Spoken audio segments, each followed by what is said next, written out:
These battles of October have all the makings of another classic, the Fall Classic. A time when every pitch, every swing gives you goosebumps.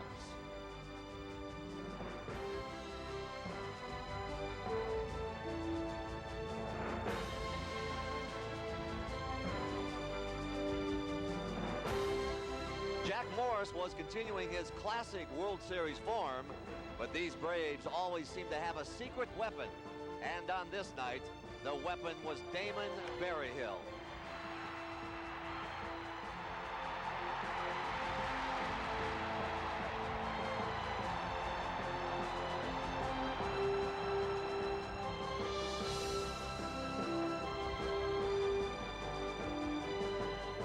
So tonight, the confrontations continue. David Cone for the Blue Jays, John Smoltz for the Braves. Two pitchers with big guns as the battles of October continue.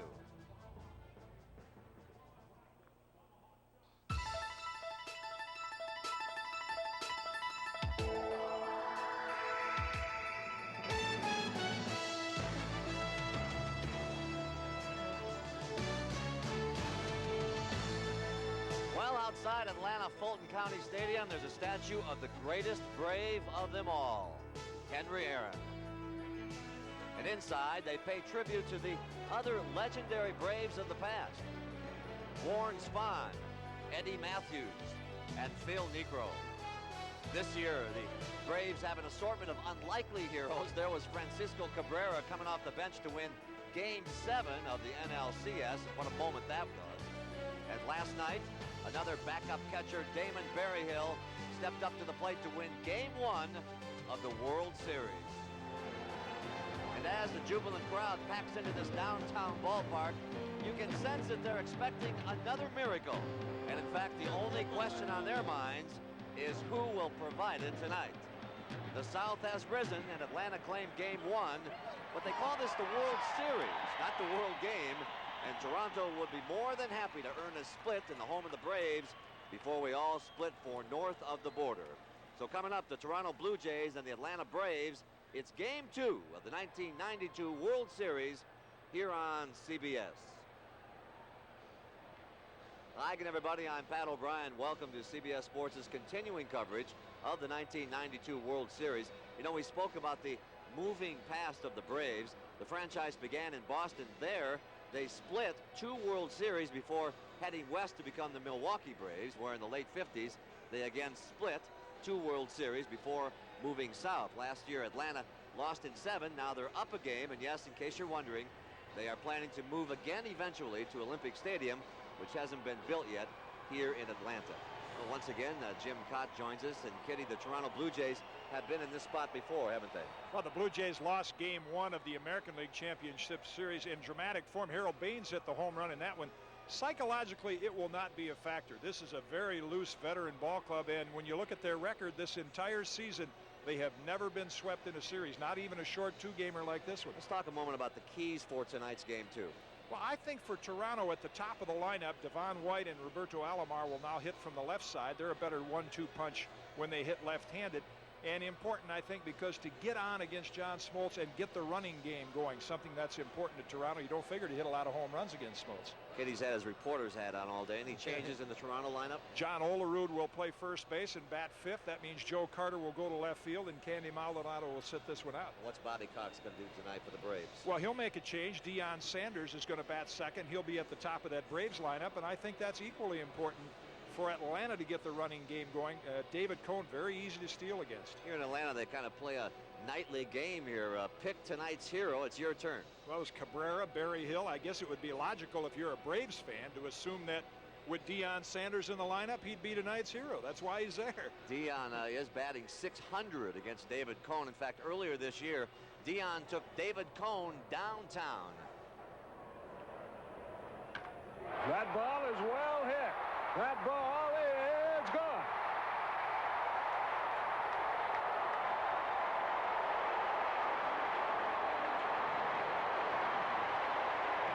Number 7 for Deion. usually have pretty good success with against Cone, and I hope to continue success. Yeah. A little nervous? Feel good about this? No, this is your little prime time for you, huh? There's nothing to be nervous about. I want to go out there and help these guys win. Been a lot of talk about Deion Sanders in the last couple of weeks. How good is Deion as a baseball player? Well, the progress he's made in the last 4 years is amazing as a hitter, and the best is still ahead for Deion. If he applies himself, I think he could be a terrific baseball player.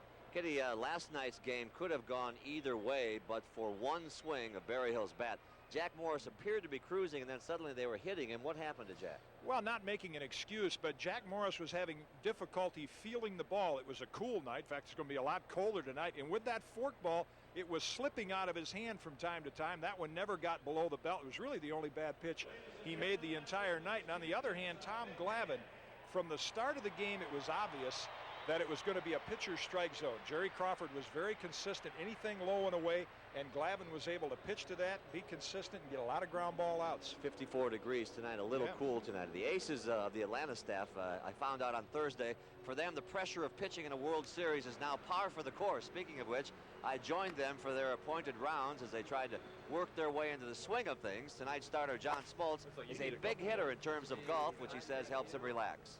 All right, that's a birdie from there. Who would win, I wonder, the Blue Jays or the Braves in a golf tournament? You know if those guys can play golf? I wouldn't say they get a chance to play too much being too cold up there, so I'd like our chance. Hey, you're ripping the city already. Start that already. It's 35 degrees in Toronto tonight where we're heading tomorrow. He hits the ball hard on the golf course. I was with him one day when he outdrove Mark Calcavecchia, and in fact, he shot 2 under par that day in an exhibition match last spring in West Palm Beach. Hit a little better than me, I'll tell you that. We come back, we'll relive David Cohn's worst nightmare, and we'll share John Smoltz's biggest pain in the neck as Baseball 92 rolls on from Peachtree Plaza to Maple Leaf Gardens here on CBS. CBS Sports coverage of Game 2 of the 1992 World Series. At a familiar place, Atlanta Fulton County Stadium. It was here 2 years ago that the then New York Mets starter got caught up in this bizarre scenario. Breaking ball, grounder. Marshall lets Jeffries get it, tossed to Cone, he tags the bag. And they say safe. Watch the runner, he's not watching the runner. The runner scores. And Cone's still arguing. Here comes the second runner. The second runner scores. I believe I just saw that. Far from his mind right now, I'm sure, as you look at a live picture of David Cone getting ready to start in his first World Series game. Had 261 strikeouts, leading the majors for the 3rd consecutive year. Career record against Atlanta, 9-3. The 2.68 ERA. By the way, that game we talked about, that's the only game he's ever lost here. He's 4-1 here. As he warms up tonight, we asked his manager, Cito Gaston, if Cone has the advantage knowing the Braves hitters, or is it the other way around? If there's any advantage at all, it's probably for them because they have seen him before. Where, you know, we haven't seen this kid tonight, Smokes. We haven't seen him at all. And in fact, we haven't seen any of their pitchers. Right. So they have seen Jack Morris before, which, you know, they've seen him last night. Tonight they'll see David Cone. But, if David's on, it doesn't matter who sees him. David Cone just right out behind us here. Kitty, what do you think of this big gun? Well, he short-circuited a little bit in that game against Atlanta. He's got better control of his emotions right now and also better control of his pitches. A great slider against right-hand hitters. I don't care how many times you hit against him. If he has his stuff together, one of the toughest pitchers in baseball to hit. A great split-finger fastball that he uses against lefties. He has not had a good one in his last 2 starts. He better have one tonight with 4 left-hand hitters in Atlanta's lineup. Indeed. John Smoltz is back, and well, so is his back. We always talk about those adjustments pitchers have to make. Well, on game days and sometimes in between, John Smoltz is no exception.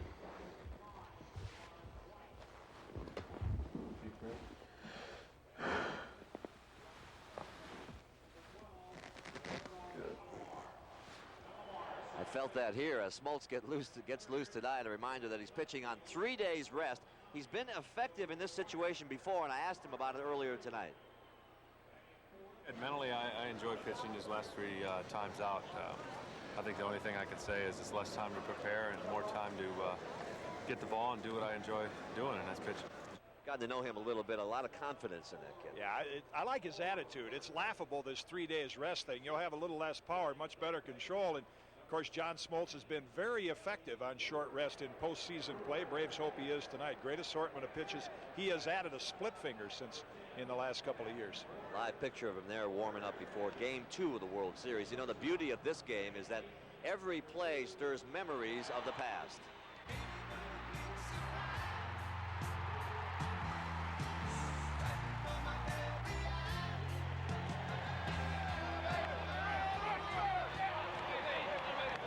And as we take one last look at the reaction to Damon Berryhill's big surprise, we're reminded of the great yogiism. It's like deja vu all over again. And as he left the ballpark this morning, it must have been deja vu for another backup catcher who had his moment 20 years ago. 2 down, George Hendrick at first, top of the second. There's a long blast to deep left. That one is going, and it is gone. Gene Tennis in his first World Series game actually lashed 2 home runs for Oakland Swingin' A's. As baseball irony would have it, he's now a Toronto coach. What happened last night, you know, there's a lot of similarities with Berryhill coming in 20 years later. I hope he doesn't stay as hot as I did. Fury Tenace. Boy, no talk about teammates. hot. The Reds didn't know a lot about him. They gave him a lot of inside fastballs. He hit 4 home runs in that series. He was on the world champion A's in 72, the world champion Cardinals in 82, and he's hoping he gets a ring here in the 90s with the Blue Jays in 92. Tenace, anybody? Sorry, it's a bad joke. Baseball 92 will continue live from Hotlanta in a moment. Sorry about that. Stay with us.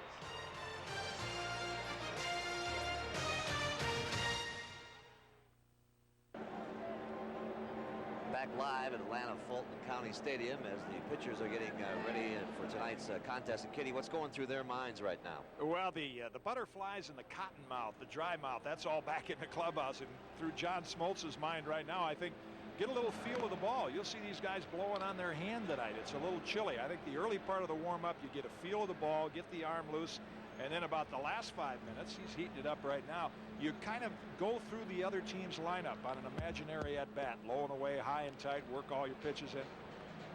The Braves fans are hoping it will be another raining night in Georgia. We'll be back to sing "Oh Canada" and the Star Spangled Banner with you after a word from your local station. The fans here are getting ready for Game 2 of the World Series. Stay with us. Welcome back, and time now to honor America and to honor Canada. And once again, to do the honors of introducing tonight's guest artists, here is public address announcer Marshall Mann.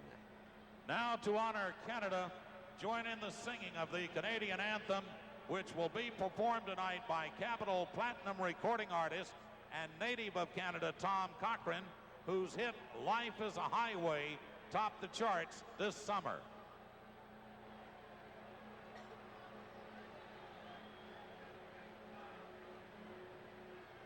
Oh, Canada, our home and native land, true patriot love in all our sons command. With glowing hearts we see the rights, the true north, strong and free. Oh, Canada, we stand on guard for thee. God, keep our land glorious and free. Oh, Canada, we stand on guard for thee. Oh, Canada, we stand on guard for thee.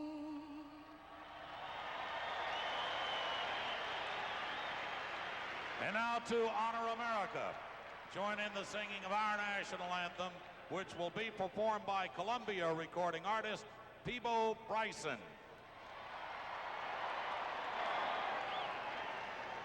Oh, say, can you see by the dawn's early light what so proudly we hailed at the twilight's last gleaming, the broad stripes and bright stars through the perilous fight?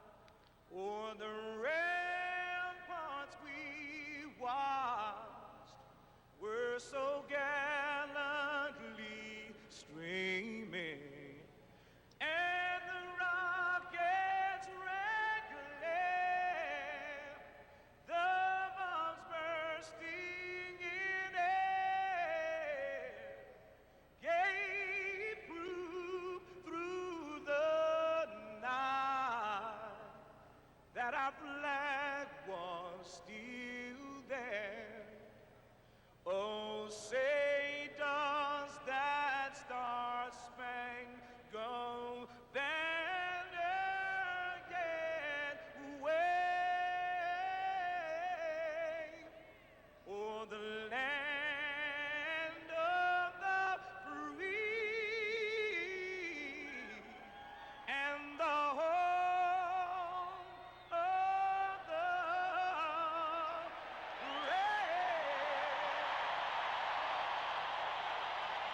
We liked it too. On deck, Game 2 of the 1992 World Series. Stay with us. Well, the stage is set now for the second act of the Fall Classic. The scenario couldn't be any greater. Green grass, red Georgia clay, and clear skies. The players are among the most talented on the continent, and all that remains is to introduce the men who will narrate this drama as it unfolds tonight. Sean McDonough and Tim McCarver. And gentlemen, the two sweetest words in anybody's vocabulary: play ball. Thank you, Pat. Those are sweet words indeed. And in recent World Series play, the sweetest words of all have been home field. With Atlanta's victory last night, the home team has now won 25 of the last 31 World Series games, including the last 8 in a row. So tonight, the Toronto Blue Jays look to end that streak and pull even in this series as they send David Cone out to the mound to make his first ever World Series appearance against John Smoltz. It is clearly the story tonight, a marvelous matchup of two power pitchers. David Cone leading the major leagues in strikeouts for the 3rd consecutive year, and John Smoltz leading the National League in strikeouts with 215. It's interesting that both pitchers are remarkably similar. They throw very hard, high fastballs, devastating sliders, as Jim Cott said earlier, and both with very, very good splitters. So look for the hitters to lay off of those pitches. The big difference is in David Cone's inability to hold runners close. He gave up more stolen bases than any other pitcher in the big leagues this year. Each team with a significant lineup change tonight. For the Atlanta Braves, Deion Sanders gets the start in left field. He's starting for just the 3rd time in the last 42 Atlanta games. And even though Bobby Cox is making only one defensive change, he's making really 2 offensive changes because Jeff Blauser, who normally hits second, moves into the 6th hole for Deion Sanders. Ron Gann, incidentally, 0 for his last 14, and Jeff Blauser 0 for 11. I think it's the right move to make. And for Toronto tonight, John Olerud is in the lineup at first base. And he's their normal first baseman. Joe Carter moves to left field. I do think, however, that the Atlanta Braves will continue to try to take advantage of the throwing arm of Dave Winfield. He's only been out there on defense 26 times this year. Candy Maldonado, the odd man out for Toronto tonight. He's not an odd man, and he's in our lineup. Here's Jim Cott. Well, I think one of the factors tonight is really going to be the weather. We talked about how cool it was last night. You're going to see the pitchers blowing on that hand, trying to get some moisture there to grip the ball, and not only gripping the ball, but I think the winds are a little stronger tonight, and if they get a few pitches up, we may even see some more home runs tonight. We saw a couple last night that decided the game, even against a couple of great pitchers like Cone and Smoltz. Sean? Thank you, Kitty. As you might expect, another sellout crowd of better than 51,000 on hand at Atlanta Fulton County Stadium, ready for Game 2 of the 1992 World Series. The Braves lead 1-0. The starting lineup tonight for the Toronto Blue Jays. Devon White leads off in center field. Roberto Alomar is the second baseman. Batting third, and in left field tonight, Joe Carter. The cleanup hitter, right fielder Dave Winfield. John Olerud at first base, batting fifth. Batting sixth, the third baseman, Kelly Gruber. Pat Borders is behind the plate, hitting seventh. The shortstop, Manuel Lee, bats eighth. And batting ninth, the pitcher, David Cone.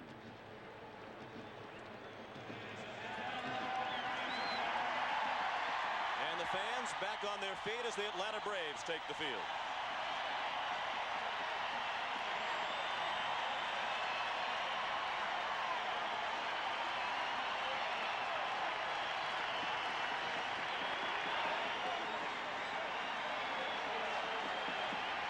That will allow us to show you the defense for the Atlanta Braves. Deion Sanders in left field. Otis Nixon in center field, so a lot of speed in the outfield with David Justice in right. The third baseman this evening will be last year's most valuable player in the National League, Terry Pendleton. Jeff Blauser, the shortstop. Mark Lemke, whom Bobby Cox says turns the double play equally as well as Bill Mazeroski. How about that for company? Sid Bream, the first baseman, and last night's hero, Damon Berryhill, behind the plate. John Smoltz, 4-0 in postseason, 2-0 this year in the League Championship Series. And while he did not have a decision last year in the World Series against Minnesota, he did pitch very well, working 2 games 14 in the third innings and giving up only 2 runs, striking out 11 and walking only 1. Smoltz with a lot of experience in big game situations, despite the fact that he is just 25 years old. In each of the last 7 World Series, the team that has won Game 1 has also won Game 2. So that recent history is on the side of the Atlanta Braves tonight as well. We mentioned John Smoltz's experience in big game situations, and prior to this start, we asked him about that. I've always believed as a kid that these are the games that I've actually loved to pitch in. I don't look at them as total pressure situations, not life or death. I just enjoy it, and I'm fulfilling a kid's dream. And I think that approach really helps me relax and go out and do the things that I'm capable of. And he's capable of quite a bit, as the numbers indicate. He was the most valuable player in the LCS against Pittsburgh. And by winning that award, he earned himself a $50,000 bonus as an incentive clause in his contract. The umpires working the ball game tonight. Behind the plate, Mike Riley of the American League, Joe West from the National League at first base. The American League's Dan Morrison at second, Bob Davidson at third, John Shulock in left field, and Jerry Crawford, last night's home plate umpire, has the right field line. For Mike Riley, this is his second World Series appearance. He's been a major league umpire for 15 years. In the last game of last year's American League Championship Series, Mike Riley ran Cito Gaston. We talked to Cito about it before. He said that was done last year, and no problem with Mike Riley, a very fair umpire and a good umpire. And he'll be behind the plate tonight. And for the casual baseball fan, when you say he ran Cito Gaston, you don't mean that he put him through laps in the outfield before or after the game. Nor used him as a pinch runner. That's right. No. You mean that he ejected him from correct. the ball game. That was in the second inning of the game of which you were speaking, for arguing balls and strikes. The next 3 games in this series will be played at the Sky Dome in Toronto. Game 3 comes your way Tuesday night with the first pitch at 8:29. Also night games on Wednesday and Thursday. If games 6 and 7 are necessary, they would be played back here in Atlanta. Smoltz is ready, and the crowd is ready as well.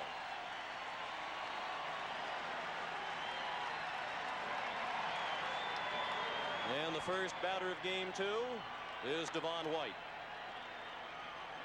He was 0 for 4 last night after a .348 batting average in the American League Championship Series.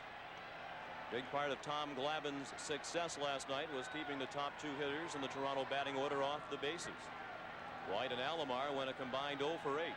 First pitch of game 2, a fastball then for strike 1. As a matter of fact, White nor Alomar got a ball out of the infield last night.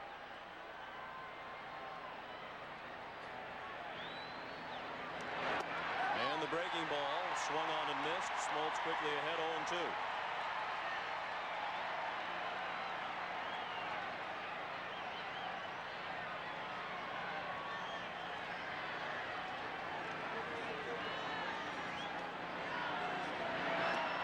This time he laid off the breaking ball. 1 ball and 2 strikes. This is what we were talking about in last night's game against Tom Glavine. Devon White 0 for 4. Roberto Alomar 0 for 4. That's especially noteworthy because of the kind of production that Toronto has had from White and Alomar in its 11 championship series games over the last 2 years. They're off to a similar start tonight as White struck out on the pitch high and tight. The breaking ball again to Devon White gets him. It's not a good breaking ball either. It stays up in the strike zone. A high curveball waved at by White. Now Roberto Alomar. Bounce back to the mound on the hop, and Smoltz throws him out.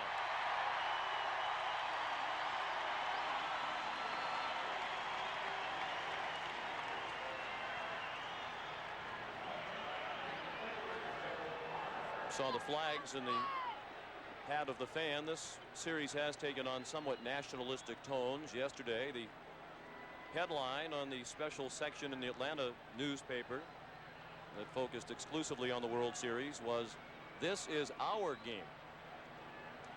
Joe Carter, the batter. He provided the Blue Jays with their only run last night with a home run in the 4th inning off Tom Glavine. Breaking ball, swung on and missed for strike 1.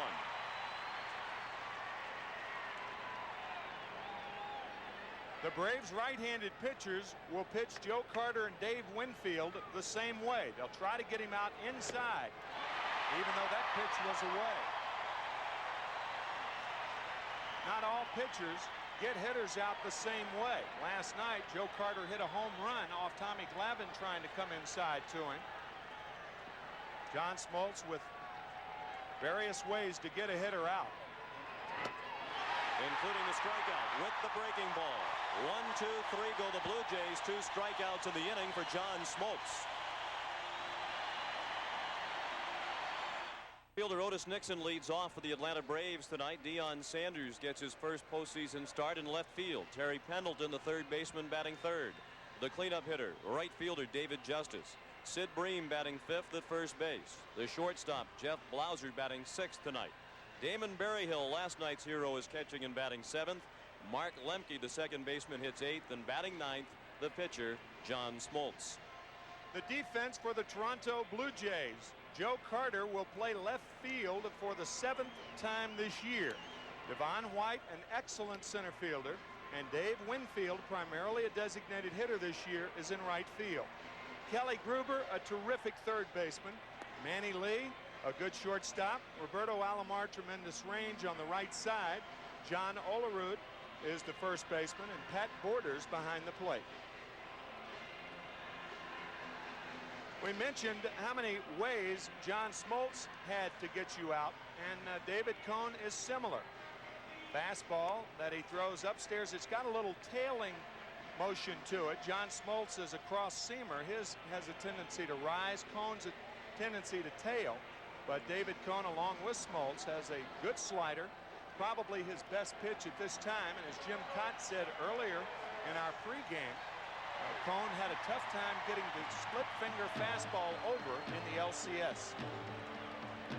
Otis Nixon digs in. No scores. The Braves come up for the first time in game 2. Otis started the first inning last night with a single through the middle on the first pitch thrown by Jack Morris. He went 1 for 3.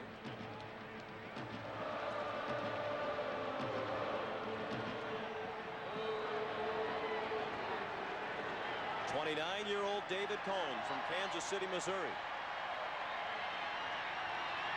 ready to throw his first ever pitch in World Series play.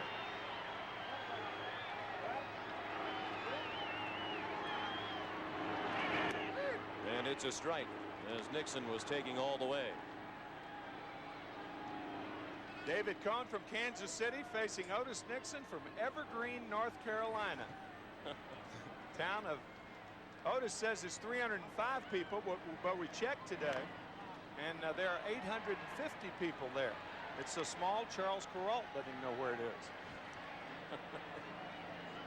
And apparently it's growing very quickly from 300 to 800 right. in just a couple of hours. 0-2 the count on Nixon. Fastball just inside. David Wells, one of the Cone heads in the Toronto dugout.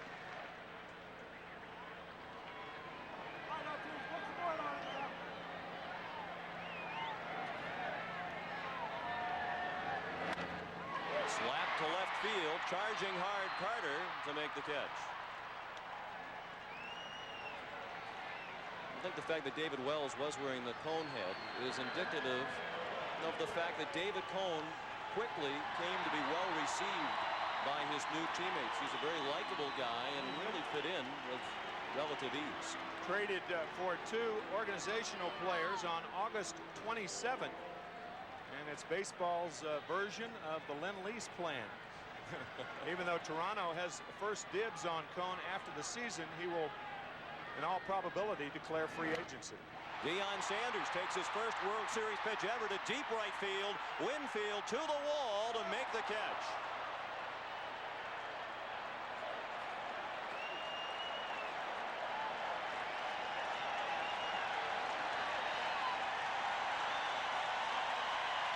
Sanders nearly took Cone out of the ballpark. Deion's 6 for 10 lifetime prior to that at bat against David Cone. This is a slider off the bat of Sanders. It appeared he was looking for the breaking ball and just misses a home run. Winfield against the wall.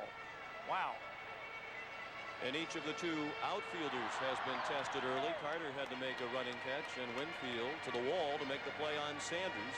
Sanders owns the best career batting average of any major leaguer against David Cone.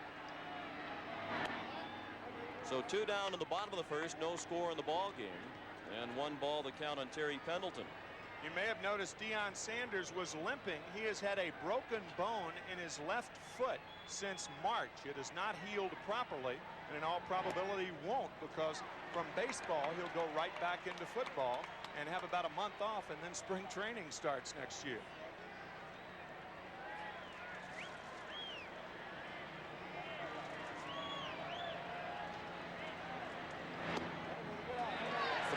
And no strikes on Pendleton, whose woes in the league championship series carried over into the World Series last night when Terry went 0 for 4 in game 1.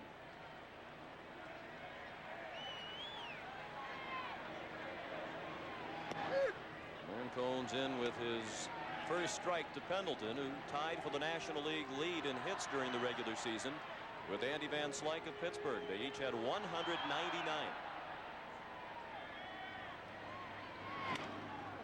Full count now.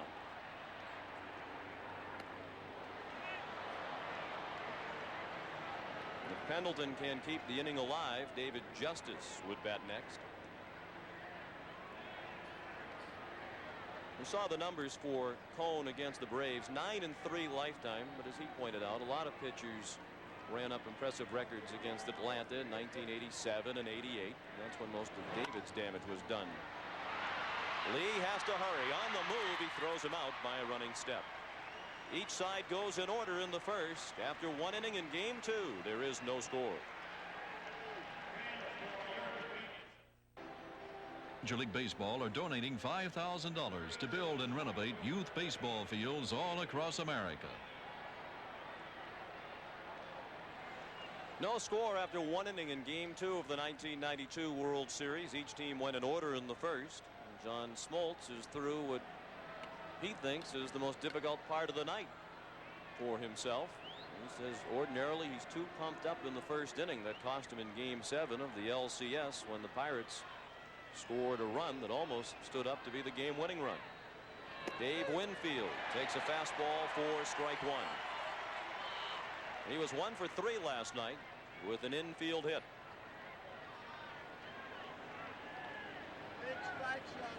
Smoltz struck out 2 in the first inning. Breaking ball in the dirt. A ball and a strike on Winfield. He will be followed by John Olerud and Kelly Gruber.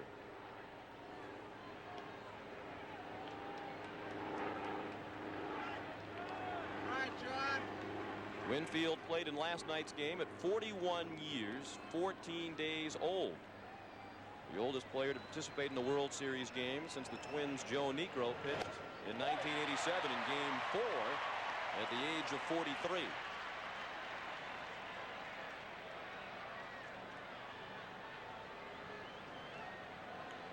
Dave Winfield was a freshman at the University of Minnesota when John Smoltz was born. And an outstanding basketball player as a Gopher was Winfield, in addition to his baseball exploits.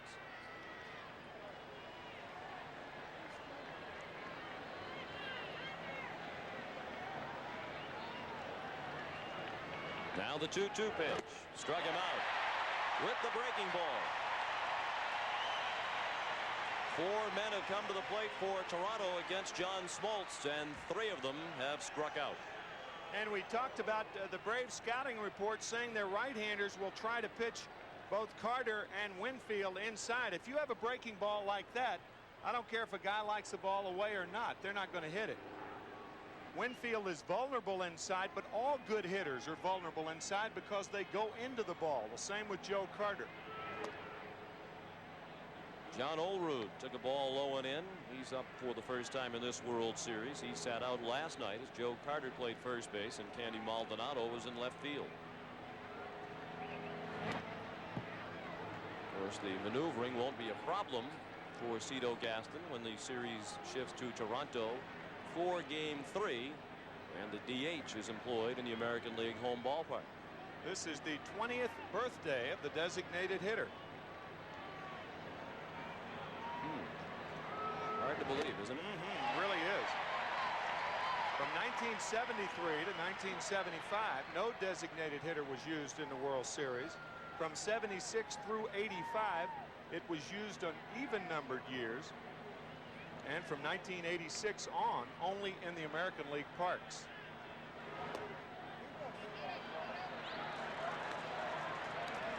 Three balls and a strike on John Olerud. With one out and the base is empty. In the top of the second, there is no score. Jack Morris, the losing pitcher last night for Toronto. His first ever World Series loss. Full count now. That's an indication of how hard both pitchers are throwing on 2-3-1 counts. We have seen balls foul back the other way. That's when the hitter is looking for the fastball and still fouls it back the other way. Smoltz and Cone both throwing awfully hard. And the breaking ball freezes Olerud. So after the 92-mile-per-hour fastball, Olerud caught looking at the breaking ball. 5 in a row retired by Smoltz to start the ball game. 4 of them via the strikeout.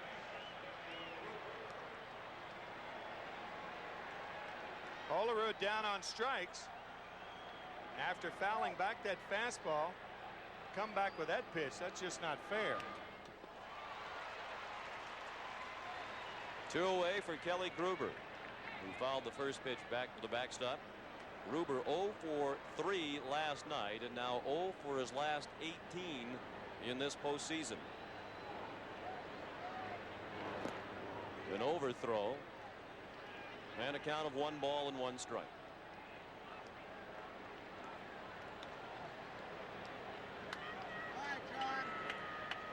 The all-time record for consecutive hitless at-bats in a single postseason is 22. Shared by Dal Maxville in the '68 World Series and Dave Winfield in the postseason in 1981. 2 balls and a strike on Gruber. Dave Winfield's was a carryover from the League Championship Series to the World Series.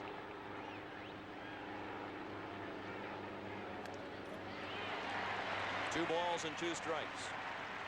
Well, Gruber's been bothered a lot by injuries this year, as we mentioned last night, and when he returned to action late in the season, manager Cito Gaston told him, "I really don't care how much you hit. We don't need you to with our lineup. I want you to play great defensive third base." And Cito Gaston thinks Kelly is the best defensive third baseman in the game today. That's what he told us before the game this evening. Trying to strike out the side. He does with the breaking ball again. 6 Blue Jays have come to the plate against Smoltz. 5 of them have fanned after an inning and a half. No score.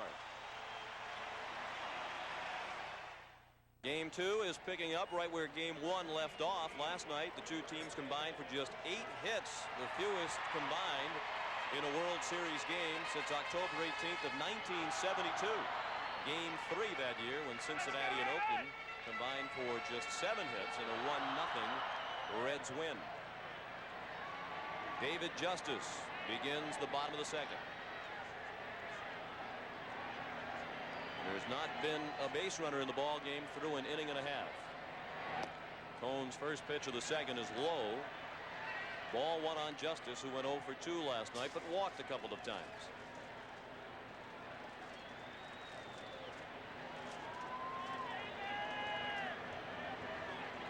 Justice, Bream, and Blauser coming up. That's low again. 2 balls and no strikes. We mentioned last night that Tommy Glavine was going to be married on November 7th.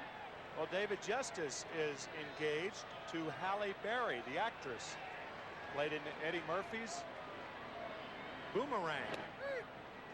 David appeared on a soap opera earlier this year. David Justice, not David Cohn.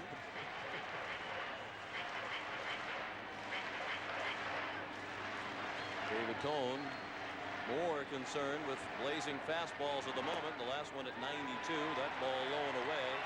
3 balls and a strike.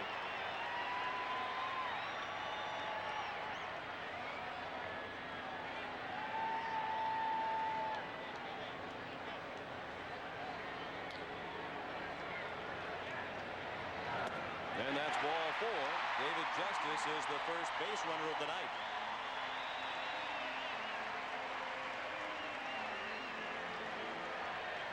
He's been very patient in the postseason. Justice walked 6 times in 7 games against Pittsburgh. Walked twice last night. And he's on by the walk again tonight. Sid Bream, in case you couldn't tell.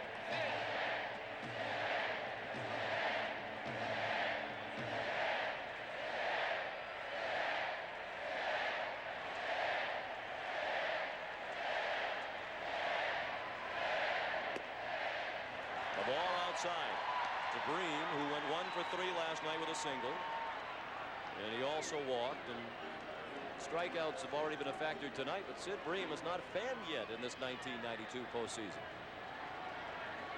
That's in 8 games. He has not struck out. He was the only one in league championship play, as a matter of fact, on either team of the regulars that did not strike out at least once. David Cohn getting into some trouble here, falling behind the big guys, walking 1 and now 1-0 to Bream. Pulled the string. 1 ball and 1 strike on Sid Bream. One of the reasons that David Cohn is so easy to run against is that not only is he a power pitcher, but he has a high leg kick and he swings his leg out. 49 steals, the most in the major leagues this year against David Cohn.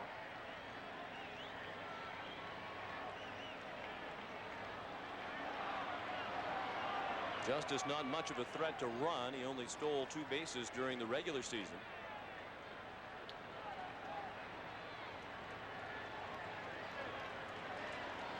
And Cohn helps to negate the damage done by the stolen bases because he strikes out so many hitters. 2-1 on Bream.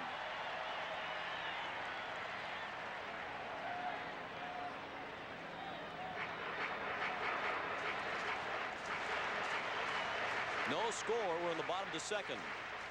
Bream at the plate with nobody out and Justice at first.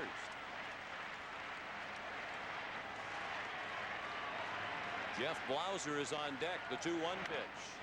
Well hit to center. Devon White sprinting back toward the track, and he is there to make the catch. Justice went all the way to second. The throw comes to first. Not in time.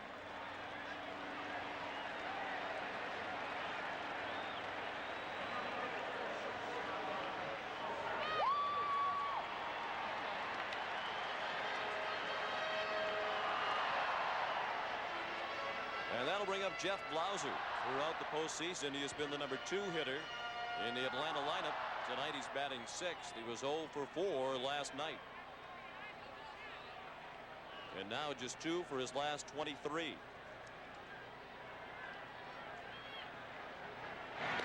Over that 0 for 11 span, he hasn't gotten the ball out of the infield either.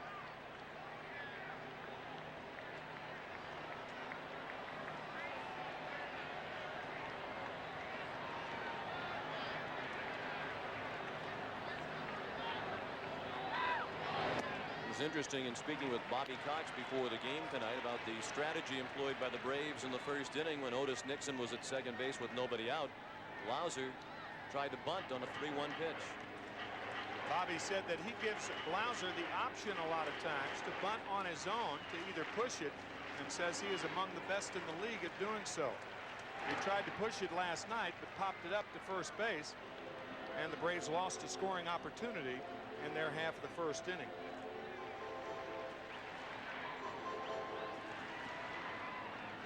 Cox says Blauser is among the best the Braves have at either bunting to the right side or slapping the ball with a swing to the right side. The runner takes off. The pitch is strike. The throw goes into center field. Justice will remain at second. The play was backed up by Devon White. Borders' throw to the right field side of the bag. It missed Roberto Alomar. Borders was late in releasing this ball. I don't know whether he could not get the ball out of his glove or that he didn't see Justice running. I don't think he got to his feet quickly enough. He was off balance when he made the catch of the slider. And even though the hit and run was on, Blauser didn't make contact, so a stolen base for David Justice. And now a runner in scoring position with one out. In the second, no score in the game. And the count is a ball and a strike on Blauser, with Damon Berryhill on deck.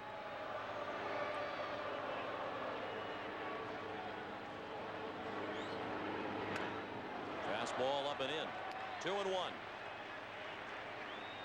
We mentioned last night the difficulty that Pat Borders, the catcher, has in catching this Toronto Blue Jays pitching staff. Jack Morris, very difficult. David Cone, Juan Guzman.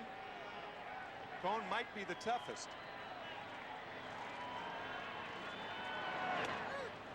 Plenty on that one. 2-2. The count on Blauser. The toughest because he has so many pitches in his arsenal and can throw them all over the place. Such a variety of pitches, and to be effective, the splitter must be down.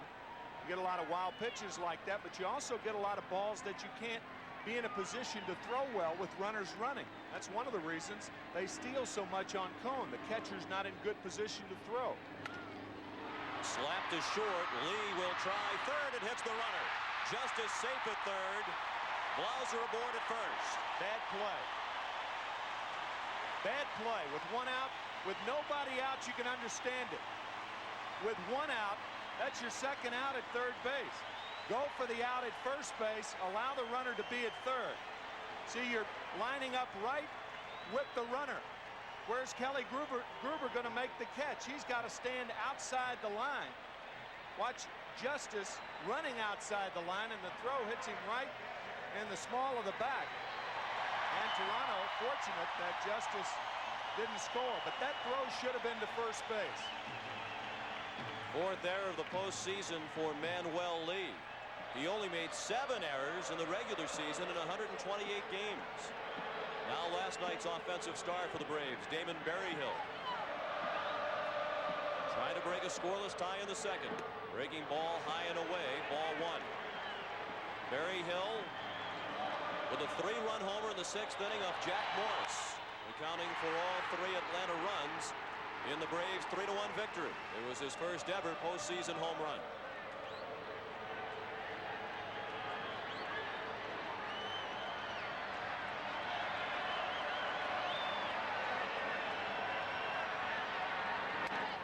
Chopped foul toward the Atlanta dugout.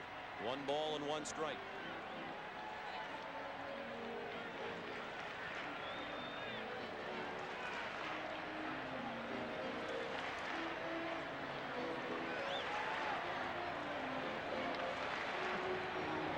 As Jim Cott mentioned, a chillier night here at Atlanta Fulton County Stadium. It's in the mid-50s at game time and heading down. Cone wants a new ball.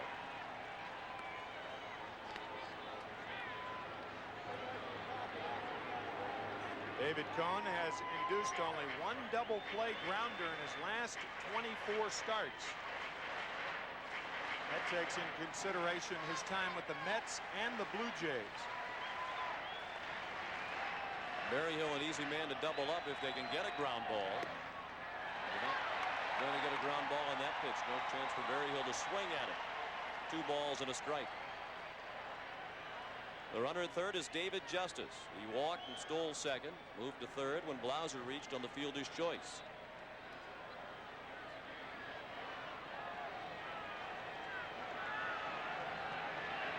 yet to have a hit in this ball game. The runner takes off from first. The pitch gets by Borders. Justice coming to the plate. And he is safe, and all the way to third goes Jeff Blauser. 1-0 Atlanta.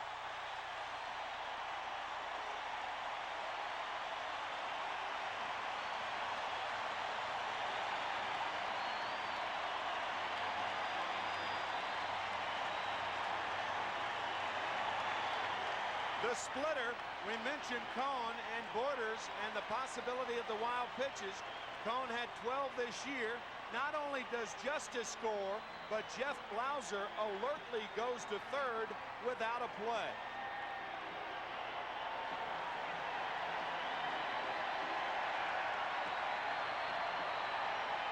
It's a stolen base credited to Blauser. He takes third on the wild pitch that brought Justice in from third. And manager Cito Gaston is at the mound discussing the situation with his battery and a couple of his infielders with the runner at third and 1 out and a count of 3-1 on Berryhill. Whenever a catcher goes after a ball in the dirt with his glove first, then it usually gets by him. You can't feel that ball like a first baseman or an infielder. A catcher's mitt's not designed to do that. So you have to use your body. You try to block it with the chest protector. Borders didn't do that. The ball skipping over his glove, and Blauser going all the way around the third base. The Toronto infield is in. The 3-1 pitch to Berryhill, cut on and missed for strike 2.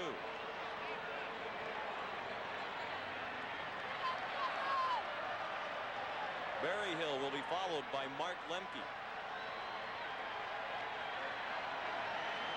1 run for Atlanta without a hit.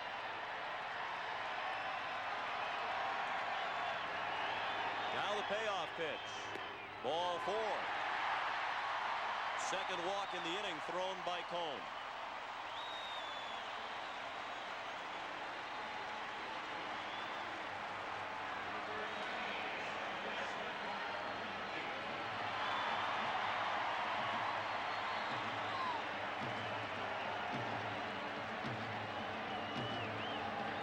Now Mark Lemke. 1 for 3 last night to keep his postseason batting average at .333. The infield back at double play depth now. With runners at the corners and 1 out. In the second inning, the Braves lead 1-0. Slap to short. Lee, nice play to his left. Double play ends the inning. And the Braves get just 1. After 2 innings, David Cone and the Blue Jays trail 1-0. To Atlanta Fulton County Stadium for game 2 of the World Series. Atlanta leads 1 game to none and leads tonight 1 run to none as the Blue Jays bat in the third inning with the bottom third of their order coming up against John Smoltz. Fastball right down Peachtree Street for 1 strike on Borders, who was 2 for 3 last night. He had half of the Blue Jays hits off Tom Glavine. But which Peachtree Street? There are about 17 of them. Peachtree everything in this town. Yeah, John Smoltz is moving the ball around tonight. Up and down all of the Peachtree streets. He'll face Borders, Lee, and Cone. He's fanned 5 of the first 6. 1-2. Smoltz has struck out the last 4 Blue Jay hitters consecutively.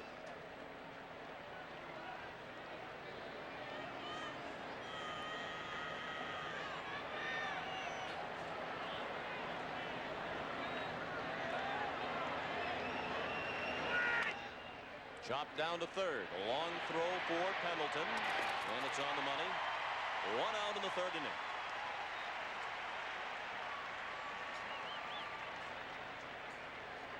Major League Baseball wishes to apologize to the people of Canada and to all baseball fans for the unintentional improper display of the Canadian flag during the national anthems. Prior to the start of tonight's World Series game, the color guard inadvertently displayed the flag upside down. It was totally unintentional, and Major League Baseball apologizes for it. Manuel Lee at the plate with 1 strike.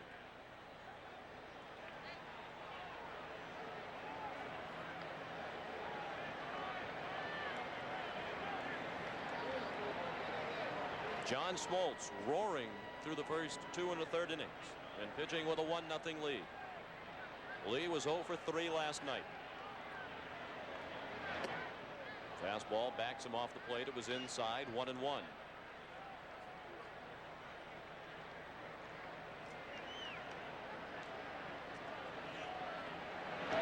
Breaking ball. Did he check his swing?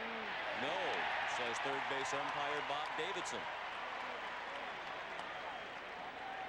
Lee appeared to go too far.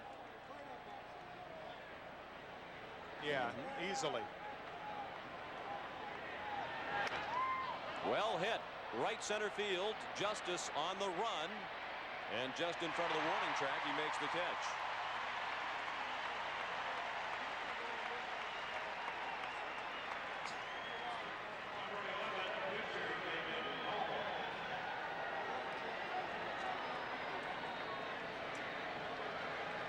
We hope you'll join us Tuesday night for Game 3 of the World Series live from Toronto's Sky Dome. Steve Avery is scheduled to oppose Juan Guzman. And our coverage begins at 8 p.m. Eastern Time here on CBS. David Cone, accustomed to hitting during his time with the New York Mets. He's a career 154 hitter. This year with New York, he hit just .092, going 6 for 65. Smoltz working quickly. And who'd have thunk it? The first hit of the night comes from David Cone, the pitcher. A slap base hit through the left side of the infield. That is only the third hit by pitchers, by American League pitchers, since the designated hitter originated back in 1973. Pitchers now are 3 for 109 and 2 for their last 84. Mike Moore had a double back in 1989. Mike pitching for the Oakland Athletics, and Tim Stoddard had a single for the Baltimore Orioles in the 1979 League Championship Series. Now Devon White lines one to right. A great catch by Justice. The defensive play of the World Series to date made by David Justice in right field. What a play by Justice. Right off the turf. We'll return to Atlanta Fulton County Stadium after this word from your local station. A whale of a view comes to us from Airship Shamu. The blimp represents SeaWorld parks in Florida, California, Ohio, and Texas. And based on that clever play on words, I presume that they have hired you, Mr. McCarver, to write their blimp copy for them. Reprise, huh?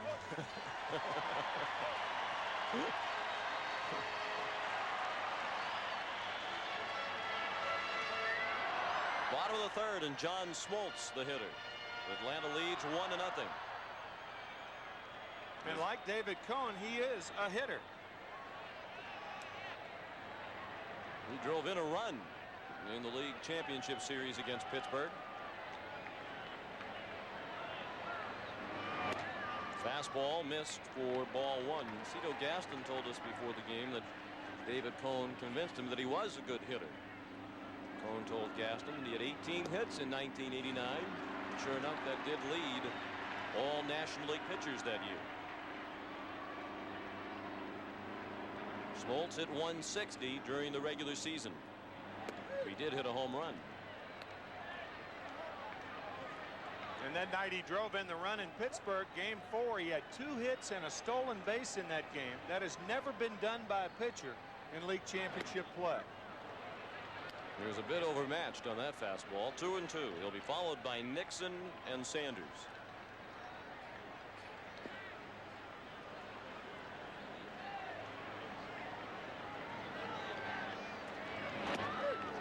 Strike 3.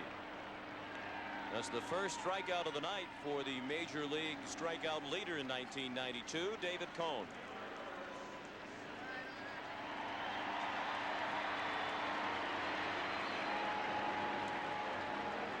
And the last one clocked at 90 miles per hour. Otis Nixon was out on a fly ball to left field as he led off the Atlanta first.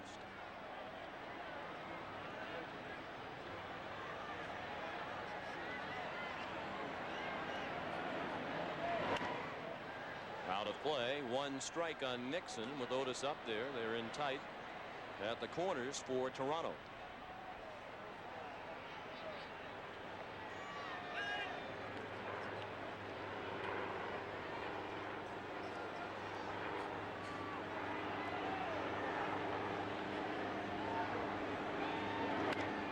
Out of play again, 0-2. We talked last night about when Todd Stottlemyre came in the game, only the second father-son tandem to pitch in World Series play. The other, Jim Bagby, well, Otis Nixon is playing in this World Series, and his brother, Donnell Nixon, played for the San Francisco Giants back in 1989. Of course, the World Series that year interrupted by the horrible earthquake that hit the Bay Area.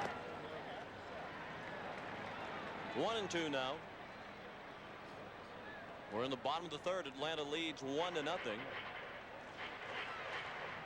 Despite the fact that the Braves do not have a hit to this point off David Cone. Otis doesn't have one in his career off Cone. Still 1-2.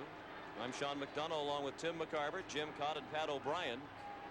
Delighted to have you with us from Atlanta Fulton County Stadium for Game 2 of the 1992 World Series.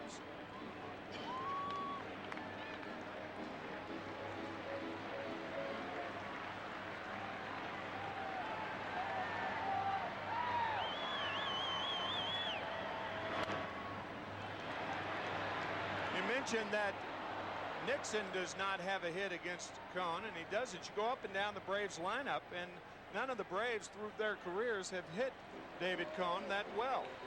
The only Brave in the lineup tonight, as we mentioned earlier, that hits him very well, Deion Sanders, and the other 2 guys, Lonnie Smith and Jeff Treadway, aren't playing this evening.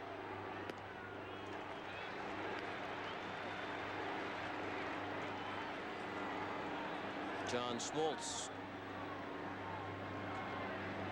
trying to hide the fact perhaps that he's warming his hand. Camouflage hand warmer. In center field, Devon White takes the line drive. 2 down. Yeah, that hand warmer looks like something you'd take to a duck blind, not to a dugout. Look at that. Why is it camouflage?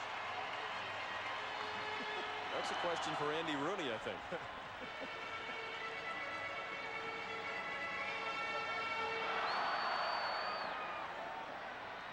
Well, it seems to be working, that's for sure, as Smoltz has been mowing down the Blue Jays through the first 3 innings. Cone has retired the first 2 in the bottom of the third. Deion Sanders hit a fly ball on the first pitch he saw in the first inning to deep right field, and Dave Winfield handled it up against the wall. Sanders now 0 for 6 with 3 strikeouts in the postseason. 2-0 the count. Deion obviously did not play for the Atlanta Falcons today, and they could have used him. They were trounced out at San Francisco by the 49ers, 56-17. 3-0. You saw those numbers, 6 for 11, and another reason that Bobby Cox says that Sanders is in the game tonight, he also hit David Cone very well in spring training. The New York Mets and the Atlanta Braves train very close together. The Mets in Port St. Lucie, Florida, and Atlanta in West Palm Beach. So they play each other often, and Sanders really zeroing in on David Cone, and that's another reason that he's playing tonight. He has walked on 4 pitches, and Cone will have to keep an eye on him. This matchup favors Sanders if he tries to steal with his 26 stolen bases during the year, and Cone's difficulty in holding runners close. Terry Pendleton stands in. He chopped to short his first time up. 0 for 5 now in the World Series is Pendleton.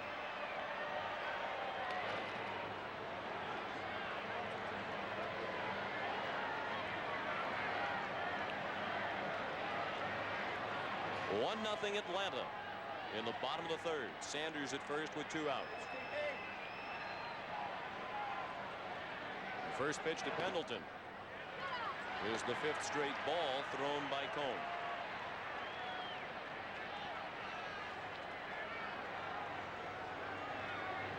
Walking batters is only one way of being wild.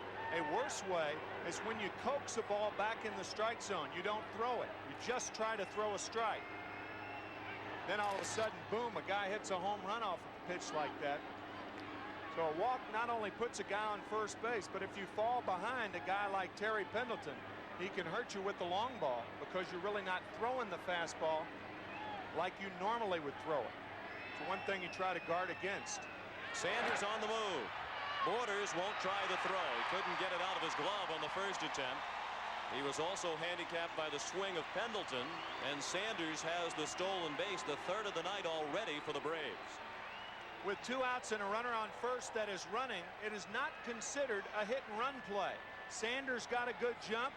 He decides to steal it, and Terry Pendleton decides to swing. So anytime a batter swings with the runner running, it's not always a hit and run play. And Galen Cisco, the Toronto pitching coach, is at the mound. Deion Sanders is not the only two-sport athlete in the park tonight. Galen Cisco, many years a major league pitcher, was also a football standout at Ohio State. As a matter of fact, he was a captain of the Ohio State football team in the late 50s to beat Oregon in the Rose Bowl as a linebacker.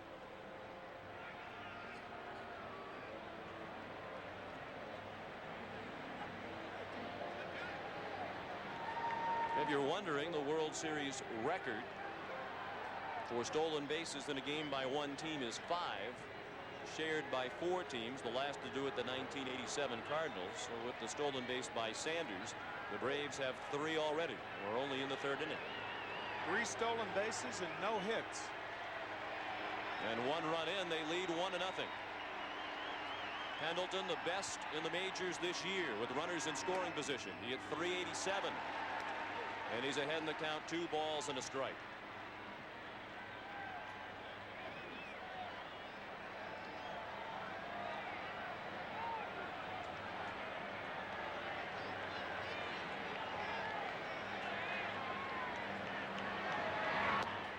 Three and 1.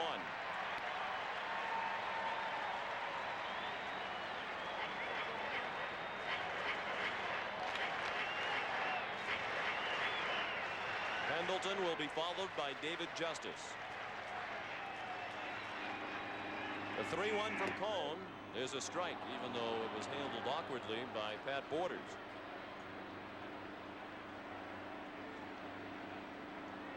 When he knows it's coming and still has a tough time with it, that denotes good movement on the fastball by David Cone.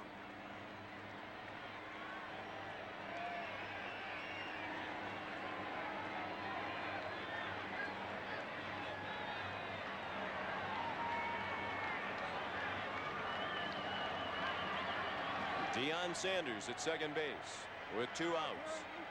In the 3rd, 1-0 Atlanta, and the payoff pitch upcoming to Terry Pendleton. The first, Cone steps off and looks Deion back to second. Now boos. Neither Manuel Lee nor Roberto Alomar was anywhere near second base.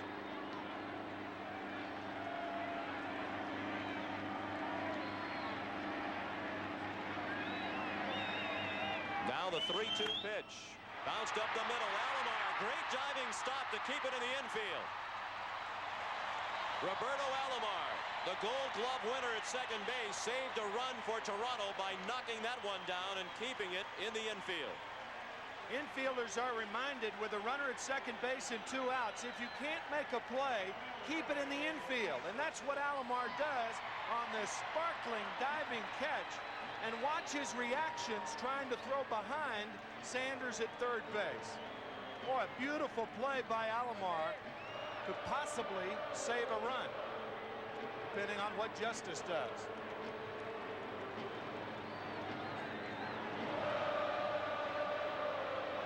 Now Justice at the plate. He walked and scored the Atlanta run last inning.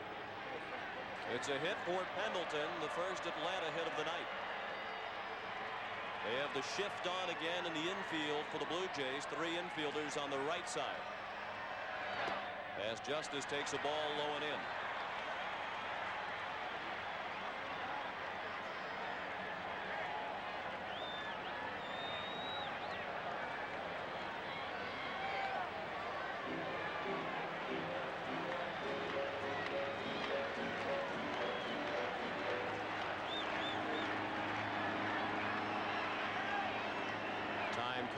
Pat Borders on his way to the mound. Apparently they're getting some help from the dugout. Saw the inquisitive look on the face of Borders as he eyed the Toronto dugout on his way to the mound. It's not, they're not talking now about pitching to David Justice. They're talking about when and if Terry Pendleton runs, what to do with the throw. Does he throw through? Does he throw to an infielder in front of the bag? Do they throw to try to get Terry Pendleton? Pendleton, on the other hand, talking to Pat Corrales, the first base coach, to see if he's running. I don't think they'll be running here unless the count becomes unfavorable for David Justice. The count is 1-0 at the moment.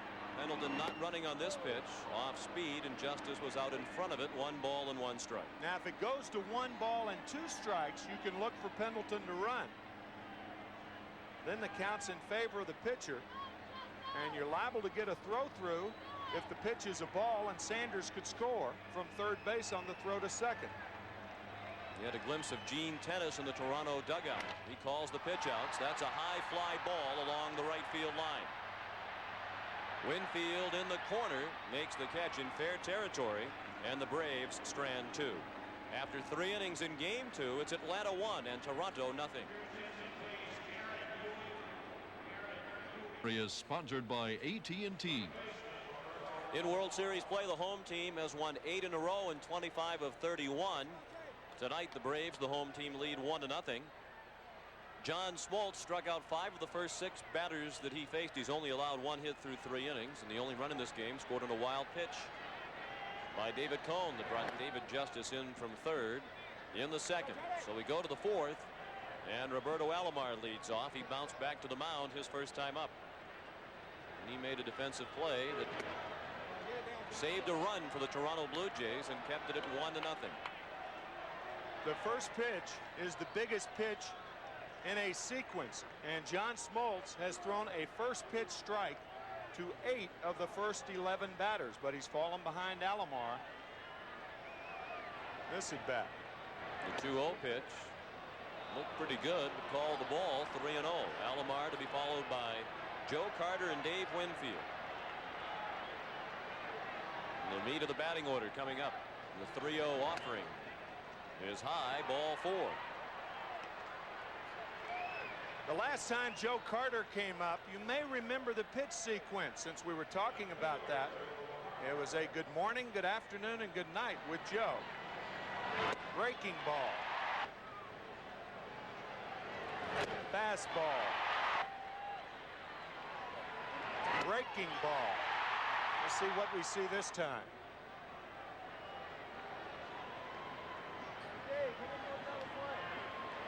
Five strikeouts for Smoltz.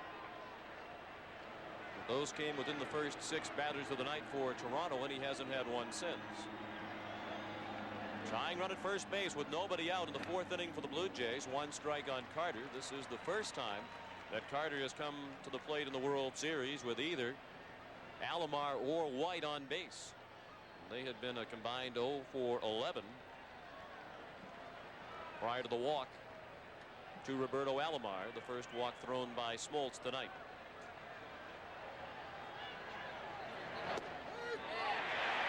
Carter thought it was outside. Mike Riley says no, it wasn't. 0-2 on the left fielder. Berryhill sitting outside. Oh man, that's a tough pitch to Joe Carter. Joe thought it was outside. If it was on the plate, it was a perfect pitch. Might have looked worse than it was because Berryhill stabbed at it with his momentum, taking the pitch away from the plate.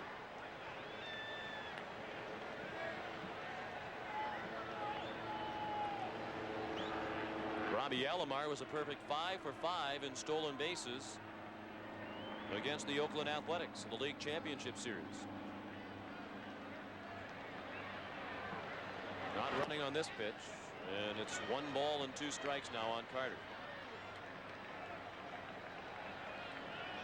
And that success for Alomar stealing against Oakland came against a team Cito Gaston feels does as good a job holding runners on as a pitching staff as any in baseball, and Terry Steinbach, certainly one of the best catchers in the game. Alomar Bluff towards second. And now that Berryhill can't find the ball and went after it rather lackadaisically, Alomar takes second. Had Berryhill fielded that, they might have had Alomar trapped between first and second. And if they didn't trap him, then they at least hold him to first base. Watch the fake break by Alomar. There, he stops. The ball's in the dirt. Now watch Berryhill's reaction. Ball in the dirt, and he does not go after it quickly, so Alomar just goes to second base. That is a strange, strange form of a delayed steal. It was delayed because of the actions by Berryhill behind the plate. And I guess what Alomar was doing then, thinking about, actually it's being scored a wild pitch since he had stopped. 17 wild pitches this season, the most in the National League, in the third straight season that John has led the league in wild pitches. But had Berryhill hopped on that ball, Alomar stays at first. Another one that could have been a wild pitch, blocked by Berryhill out in front of the plate. It was scored a wild pitch because Alomar had turned to retreat toward first base. It was not his intention to steal until the ball eluded the grasp of Berryhill. So runner in scoring position with nobody out. And the crowd coming back into it with the count 3-2 on Carter.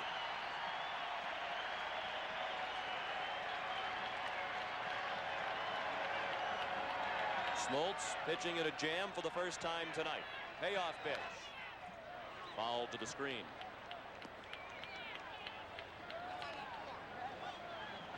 Like David Cone, Joe Carter is from Kansas City. And a couple of times in the postseason, he has had his favorite ribs flown in from Kansas City at his own expense to feed the Blue Jay troops. He did it once in the LCS against Oakland out in Oakland. He flew in some ribs on the workout day prior to game 1. Nothing wrong with that, is it? I'd like to have a teammate like that. Yeah. Joe Carter, one of the most respected men in the game. Really a good guy. Count still 3-2 on Carter.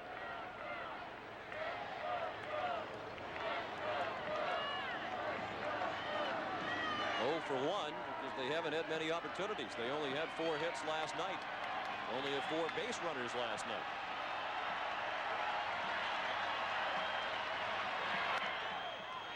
Popped up. Pendleton. 1 out. That'll bring up Dave Winfield, who once upon a time was a teammate of his manager, Cito Gaston. When I started this game, he was a right fielder, and we roomed together at one time. Got to know him real well, learned a lot from him, and he supported me. Yeah, I mean, in different ways, mentally, emotionally. I just appreciate it. They were fellow outfielders with the San Diego Padres in the early and mid-70s. For a while, they were roommates. Cito Gaston still supporting Dave Winfield, happily. And Winfield helping to get Gaston into the World Series as a manager for the first time. Little squibber out in front of the plate. Smoltz, not much of a throw, but he got it there in time to get Winfield. For the second out on the play, Roberto Alomar took third. John didn't think he had a lot of time on this play. He thought he had to rush his throw, but he barehands the ball and throws out Winfield rather handily. Alomar, as you saw, going to third base. He's there with 2 down in the 4th inning. The Braves lead 1-0. And once again, with Alomar on third and 2 outs, the wild pitch becomes something of concern for Bobby Cox about John Smoltz. 1 this inning, 17 this year. John Olerud, the batter. Here is the pitch in the dirt. Here comes Alomar. Berryhill to Smoltz, and he is out at the plate.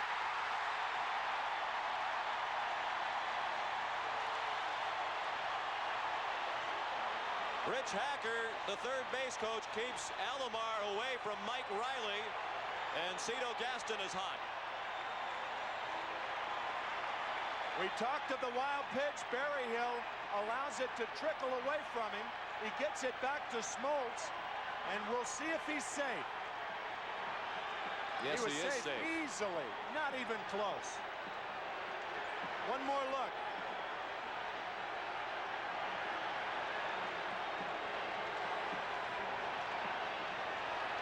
Little shovel pass by Berryhill. Well, he was safe the first 2 times and safe again. Yep. The hand gets the corner of the plate before the tag is on the arm of Alomar. Still 1-0 Atlanta. Back in a moment.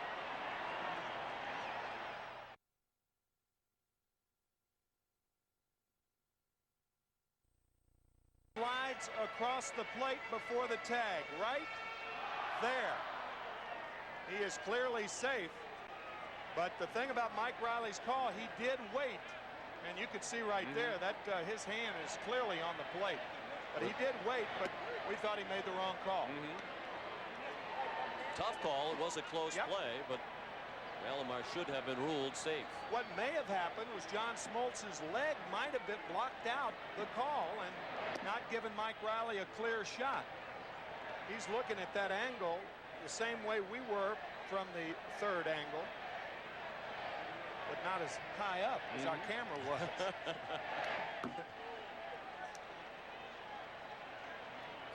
And on the bench, John Smoltz has ice on his left wrist. That's his glove hand, the hand obviously that he used to apply the tag to Alomar. So it's on to the bottom of the 4th. 1-0 Atlanta, and a count of 1-2 on Sid Bream, who was out on a fly ball to center his first time up. Blauser on deck, then Berryhill against Cone. You mentioned just before it happened, as usual, Tim, the possibility of a wild pitch. One of the things the runners on third have to be aware of in this park is there is not a lot of room right behind home plate. That wasn't a factor on that particular play because the ball went sideways. But we've seen balls in this park hit the backstop and bounce a long way back to home plate.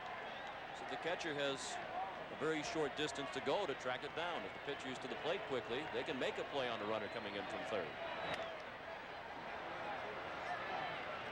And one of the key points, if you're a base runner against either of these pitchers, I think it's pretty clear by now that you have to be ready to advance on balls in the dirt.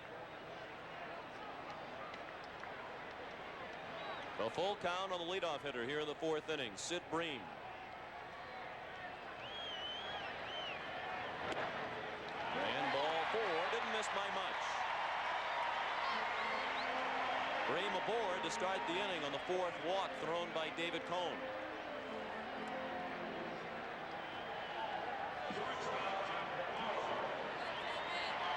Cone had controlled trouble during the regular season. He averaged 4 walks per 9 innings.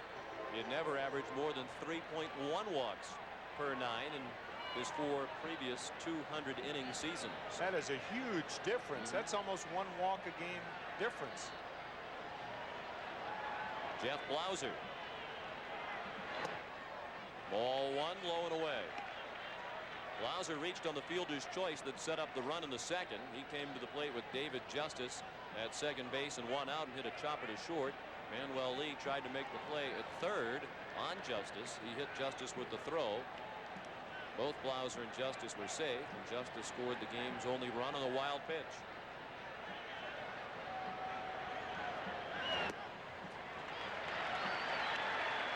Two and 0. John with the hand warmer on his right hand, and now it appears they're going to give further treatment to his left wrist. You can see the wrap, and they've already wrapped his left wrist.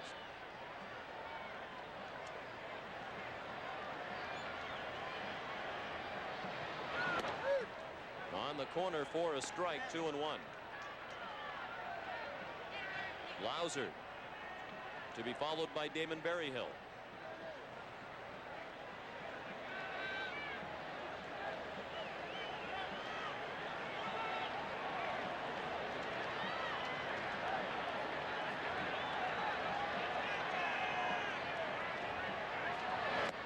Breaking ball low and away, 3-1. I think Cone's trying to be too fine with all the hitters now. He's trying to make perfect pitches with everything he throws. The essence of pitching is to stay ahead and then expand the strike zone. David's expanding the strike zone too early in the count and falling behind a lot of Atlanta hitters. Bream takes off on the 3-1 pitch. It's lined into right field. Bream does not stop around second. He's into third ahead of the throw. First and third and nobody out for Atlanta in the 4th inning.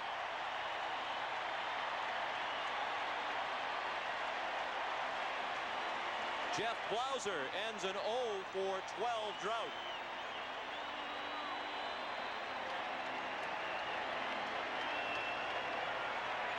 The count in the hitter's favor, and Sid Bream running and watch him look toward home right there to make sure the ball is low enough. Now he looks to right field and decides to go to third and makes it easily.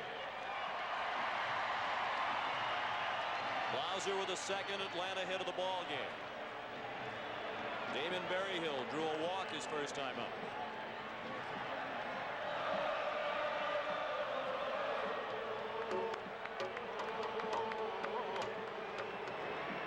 The infield back at double play depth. The first pitch to Berryhill is a breaking ball low and in.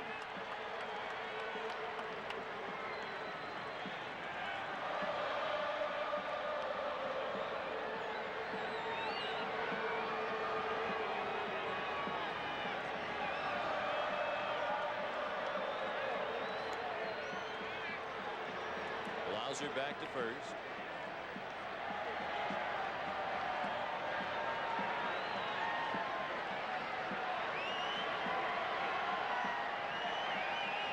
Gene Tennis will call pitch-outs from the dugout for Pat Borders.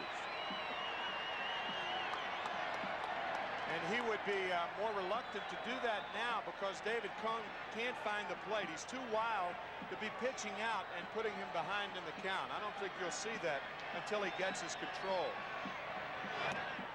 Big rip by Berryhill, who had a 3-run homer last night. It was the Braves' first 3-run homer in a World Series game since 1958, when pitcher Lou Burdette belted one. Cone has thrown 71 pitches. Still nobody out here in the 4th inning. Todd Stottlemyre is throwing in the Toronto bullpen.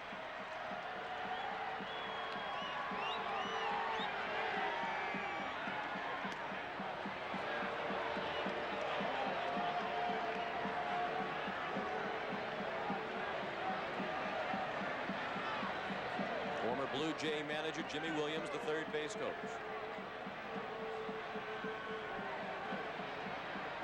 Jeff Blauser stole 5 bases during the regular season. He was also thrown out 5 times. Throw to third. Safe at third, and just barely is Sid Bream. That is a planned play, even though had Berryhill hit it through the position, then Kelly Gruber would have been headed to the bag. But a very close play at third base.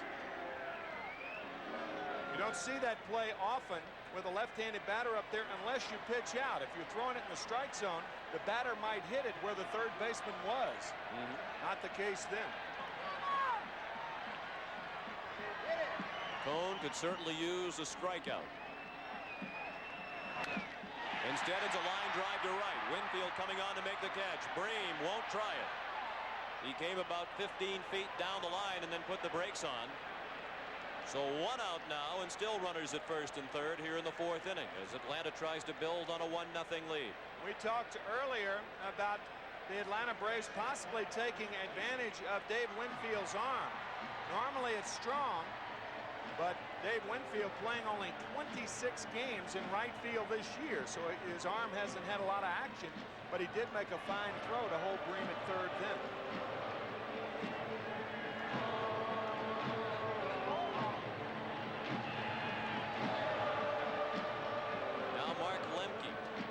Into a double play, ending the second. The Braves had a great chance in that inning to add to their 1-0 lead. A lot of things Bobby Cox can do here. Lemke is an excellent bunter, and with the pitcher up next, possibly to avoid the double play ball that would end the inning, we may see a squeeze here. Cone stepped off. It might have been in part to see if Lemke gave any indication of a bunt. He did not.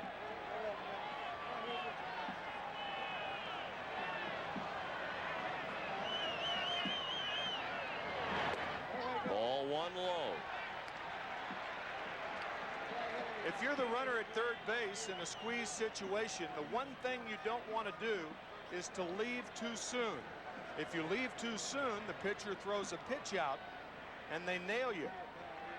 Eddie Stanky used to say, in order to prevent that, take one step back toward third. That prevents you from leaving too soon. Lemke with a slow ground ball. Alomar can't play it. Bream has scored. Blauser heads to third. 2-0 Atlanta.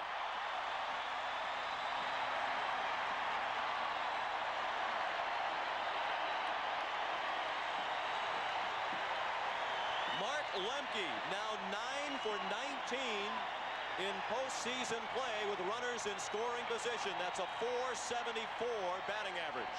This ball is not hit hard, but under the diving Olerud's glove. And then off the heel of the glove of the diving Alomar. Excellent base running by Jeff Blauser. A lot of players would just stop at second, then pick up the play. Blauser kept going. And again, another squeeze situation here. With the pitcher Smoltz at the plate. Gruber is in on the grass at third as Smoltz looked at a strike. He was called out on strikes in the third.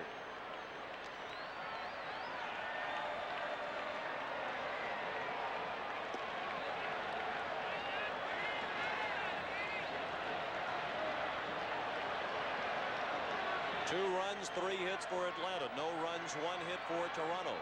Runners at the corners with 1 out in the fourth. The 0-1 to Smoltz. And he goes diving out of the way at a breaking ball low. 1 ball and 1 strike.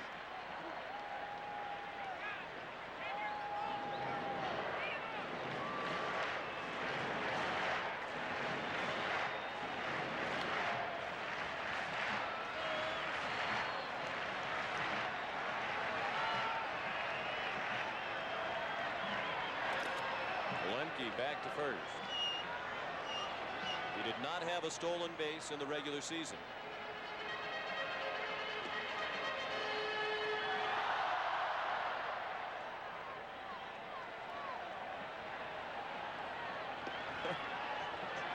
Certainly a lot going on in this situation. Signs being relayed on both sides. That slapped to short, a one-hopper. Lee turns the double play with ease. So the Braves get 1, but it could have been worse for David Cone. After 4, 2-0 Atlanta. Blauser on at third base. What you want the defense to think is that the squeeze is on. So Jeff Blauser breaks 2 steps quickly. Now watch Kelly Gruber, the third baseman, react just as quickly.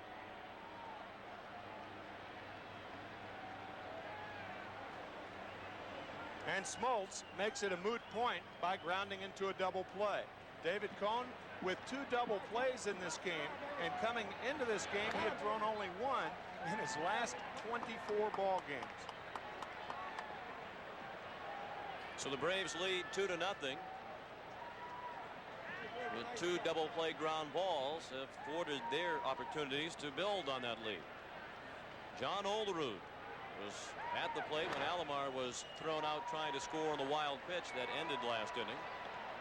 0-2 on the Toronto first baseman, who has never played a day in the minor leagues. He came right to the major leagues with the Blue Jays off the campus of Washington State University.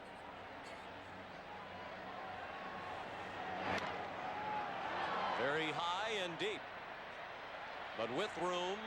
David Justice at the edge of the warning track. For those of you just joining us, here is how we got to 2-0 in favor of Atlanta. David Justice scored from third on a wild pitch by David Cone in the bottom of the second, and Mark Lemke grounded a single through the right side, knocking in Sid Bream, who had started the 4th inning with a walk, to make it 2-zip. Kelly Gruber at the plate. The ball high. Gruber struck out swinging his first time up. That ended the second. Smoltz has not had a strikeout since, even though he fanned 5 through the first 2 innings. John Smoltz traded from the Detroit Tigers. As a matter of fact, he's from Detroit. Down to third, bobbled by Pendleton. He recovers and throws him out.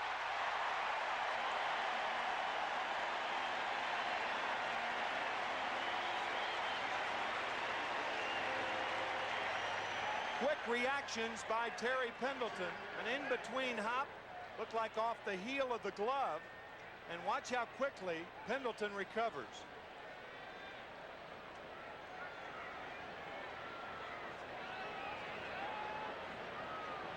Fine play by Terry Pendleton. And a strong throw got Gruber, who runs pretty well. Pendleton has won 2 Gold Gloves at third base in the National League. Cito Gaston was complaining to home plate umpire Mike Riley. I believe it's the wrapping on the left hand of John Smoltz. You may remember that he tried to make the tag of Roberto Alomar. As a matter of fact, he did make the tag. And you're not supposed to be able to deceive the hitter with any particle of your clothing. And it is that left wrap he has on his left wrist. I think, what are you going to do? Paint it blue? Put a blue wristband over it. They were trying to pull down his sweatshirt over it, but apparently it won't stay down. Here is how John Smoltz hurt his left wrist. In the top of the 4th inning, Roberto Alomar trying to score on a short, wild pitch. Barry Hill to Smoltz. As you can see, he was in ahead of the tag, but Mike Riley called him out. But it looked like John Smoltz jamming his left wrist into Alomar, and he is wrapping it. But certainly Cito Gaston within his rights to ask for Smoltz's sleeve to come down further. As a matter of fact, I think he took the wrap off.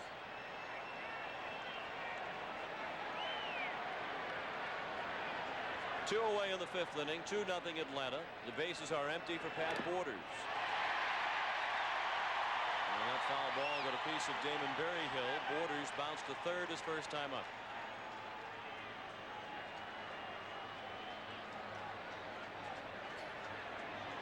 We've seen instances in the past where managers have asked chains around the neck of pitchers to be removed because they're a distraction. Oftentimes it can serve to motivate the pitcher, get him a bit angry.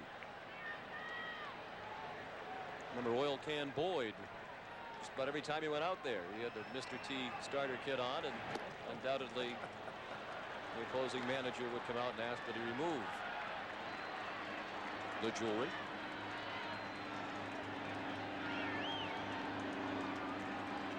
Two balls and a strike on Borders. Check swing. It's a strike nonetheless on the breaking ball. Even count of 2-2.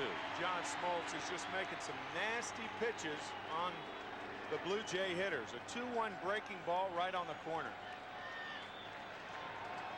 Smoltz has only allowed 1 hit. That was the slap base hit to the opposite field by the pitcher Cone. And he's only walked 1. So Toronto only had 4 base runners last night, and they've only had 2 tonight through 4 2/3 innings.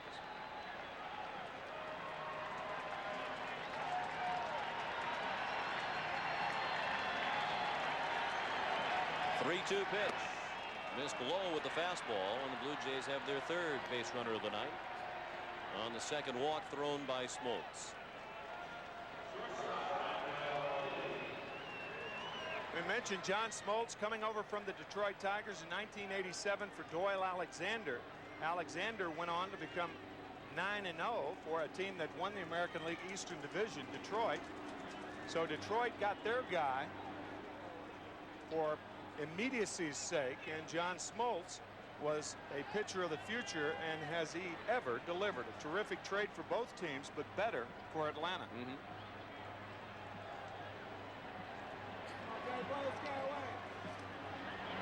And really all that maneuvering ties in with the Atlanta Braves as well, because the Atlanta Braves traded Dwayne Ward to Toronto to get Doyle Alexander. Then they turned around and traded Alexander to Detroit to get Smoltz. Manuel Lee looks at a ball low. 2-0 the count. Berryhill out to the mound, and Pendleton will join them. So the Detroit connection with John Smoltz, I'll tell you, recently he has been rolling the dice like Nathan Detroit. The head character in Guys and Dolls, Damon Runyon's famous play that's been revived on Broadway. There's a great line to a song in that says, "There's an awful lot of lettuce for the fella who can get us there." And if that doesn't apply to John Smoltz, because there's a lot of lettuce for the fella who can get us, and he's one of them. Little broken bat looper, that will drop. Borders to second, and he'll stop there.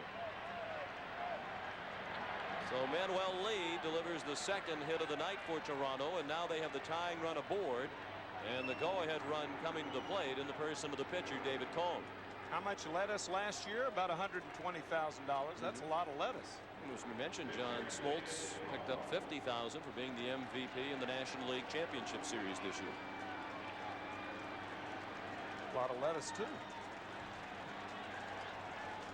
Let us return to the game now, I think. David Cone single to left his first time up. We mentioned he had 18 hits in 1989, leading all National League pitchers. Smoltz missed outside with the ball.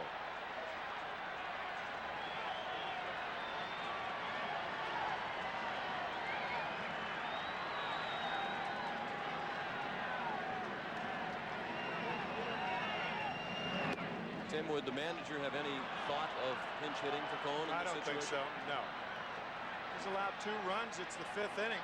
He's a pretty good hitter.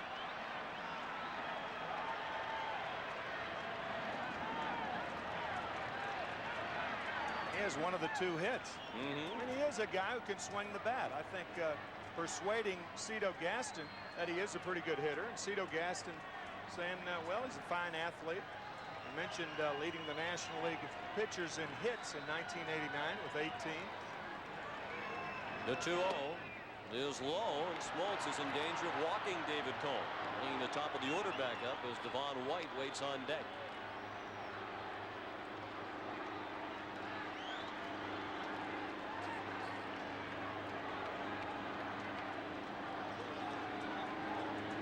Leo Mazzoni, the pitching coach. In the background, Jim Beecham, the dugout coach. Beecham, a former minor league manager in the Toronto organization. Now the 3-0 pitch. Cone with a bit of an acting job trying to buy the call. 3-1.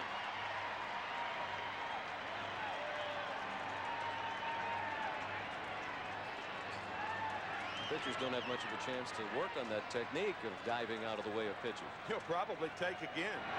He does. It's a strike, and now the count is full, and with 2 outs, the runners will be off from second and first.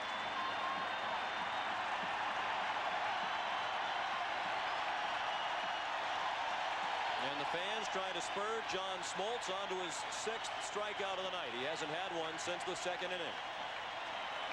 The runners go. Cone lines it into center field to hit.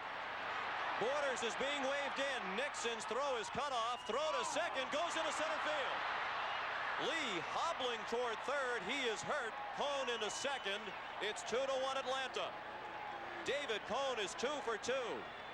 But the concern on the Toronto side at the moment is Manuel Lee, who went hobbling toward third base. Borders congratulated as Tommy Craig, the trainer, comes out to take a look at Lee. So it'll be a RBI single for David Cone, an error on Sid Bream. Had Borders not been running, this throw wouldn't have been cut off, but Nixon hits the cutoff man, but Bream throws it into center, and Lee hobbles to third. Leo Mazzoni at the mound. Tommy Craig, the trainer, is running back toward the dugout. Cito Gaston, as you can see, is still out there with third base coach Rich Hacker. I believe he hurt it with the dive back into second base. I don't think he hurt it rounding the bag, but I think he hammered that left knee into the ground trying to dive back into second base. Now right there he stops the throw by Bream. I believe that's where he hurt his knee, because nothing indicated that he was hurt before that slide back into second. The tying run at third. The go-ahead run at second. With 2 down in the 5th inning. 2-1 Atlanta. Devon White takes a strike.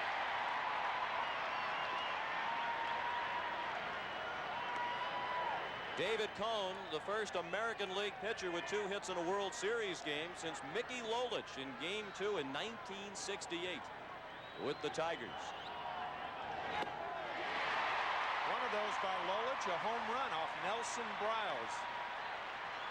David Cone wasn't lying when he told Cito Gaston he could hit. That's right. 0-2 on White. He's 0 for 2 tonight. He was robbed of a hit on a great diving play in right field in the 3rd by David Justice. The 0-2 pitch. Lee bluffed way down the line, and White fouled it off. Manuel Lee came almost halfway down the 3rd baseline on that pitch. Pete Smith, the right-hander, Charlie Leibrandt, the lefty. The first action of the night in the Braves pen.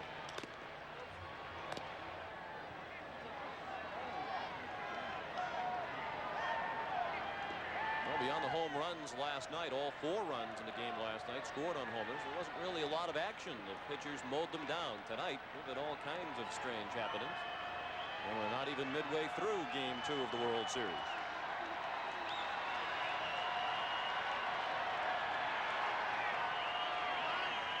White asked for time as Smoltz took too much time. 0-2 the count.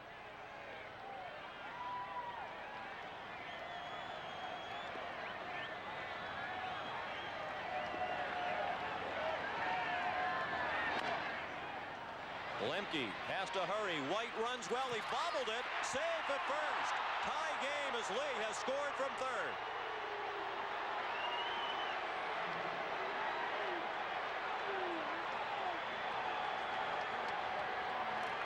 You're right, Sean. This game, or this series, has gone from long ball to short ball. An RBI single for White. Watch the bobble, the momentary hesitation by Lemke. He reaches in, he came up with glove and not ball, and the throw is late. White safe. It has been scored ahead in an RBI for Devon White.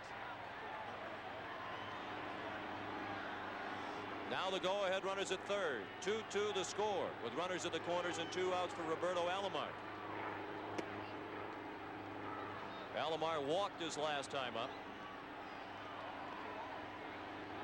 And the hit by White, the first hit in this series for the top of the order duo of Devon White and Roberto Alomar. They had been a combined 0 for 11 with just the walk to Alomar his last time up.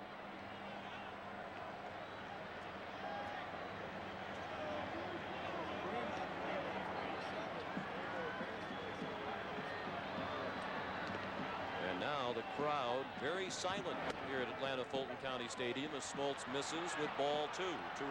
You've heard of the steal sign, and a lot of managers have a stop sign with a fast runner on at first base. In my opinion, now's a good time for the stop sign because a single on the right side plates the go-ahead run. I don't think White should be running here. He's not, and it's ball 3.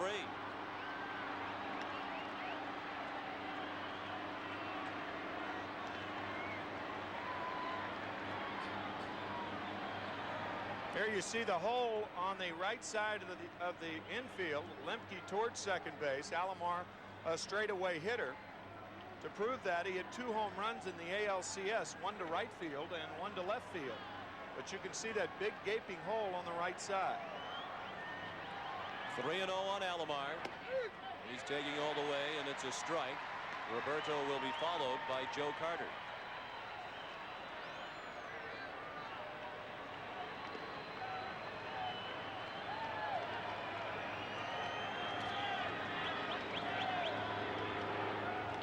Smoltz looked toward 3rd, then turned to 1st.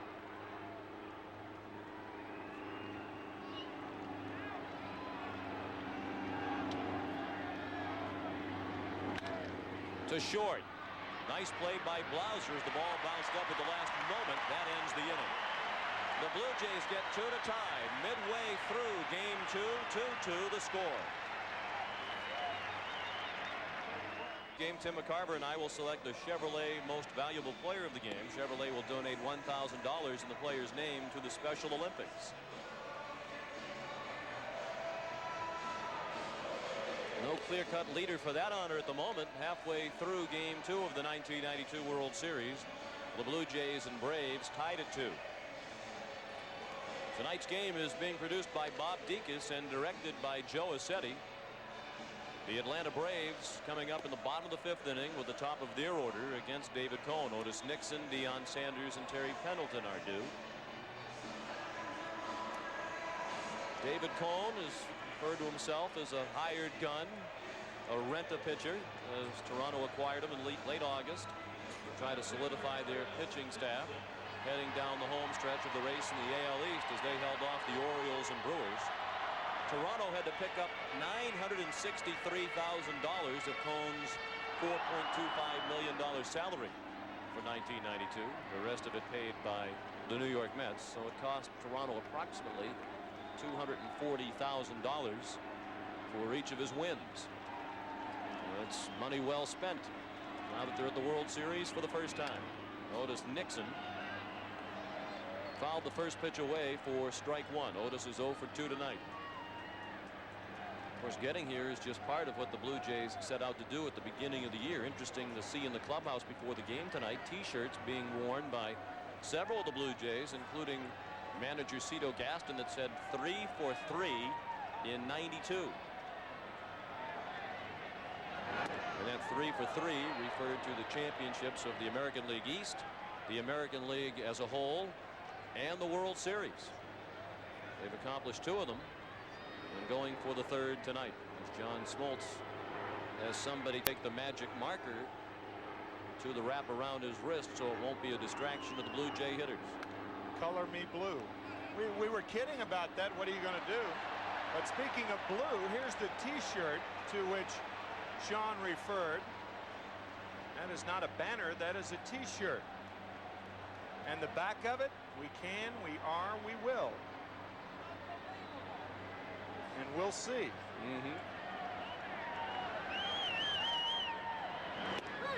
Got him. Nixon frozen for the first out of the 5th, and that's just the 2nd strikeout of the night for Cone, who fanned 261 batters during the regular season. Leading the majors in strikeouts for the 3rd consecutive year. And a slider that stays over the middle part of the plate. The last pitcher to lead the majors in 3 consecutive years, Nolan Ryan, back in 1972, 3 and 4.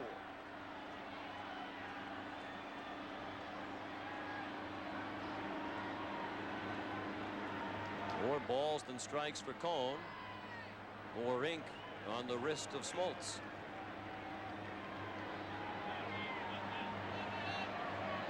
Deion Sanders flied deep to right in the 1st, walked and stole 2nd in the 3rd. 1 ball on Neon Deion.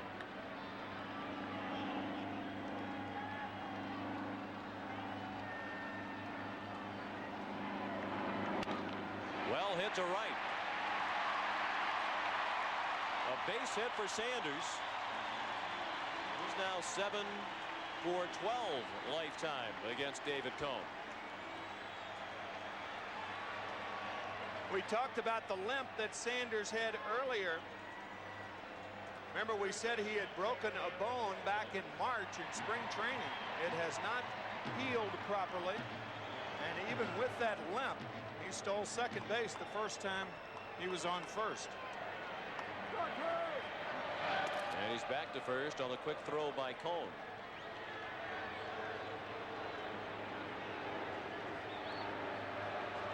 The hits are even at 4 apiece. The line scores now identical. 2 runs, 4 hits, and 1 error for each side. Pendleton at the plate with 1 out in the 5th.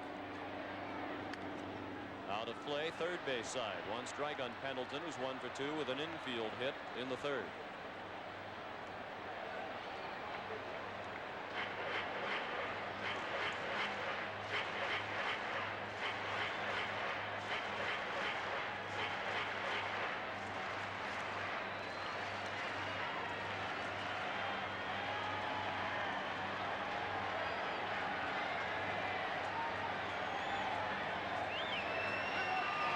again, Sanders is back to first. Deion caught a little bit of his Florida State Seminoles in action yesterday over at Georgia Tech before he came to the ballpark for Game 1 of the World Series.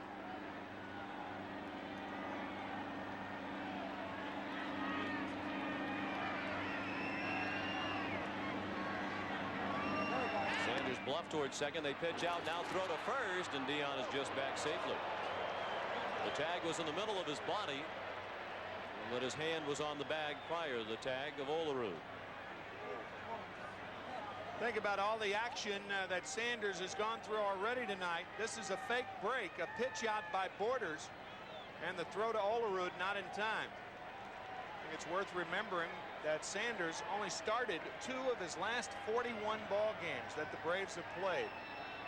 And here he's been on base twice. And running, the pitch a ball, the throw, one hopper, gets away from Lee. Sanders heads to third. And again, he's hobbling as he arrives at third base.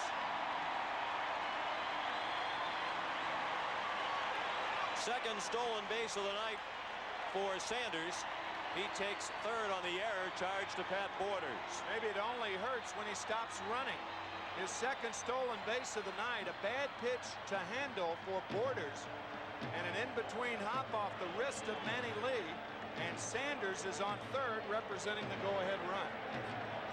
I would imagine it'll be an error on Pat Borders, the catcher. You are correct.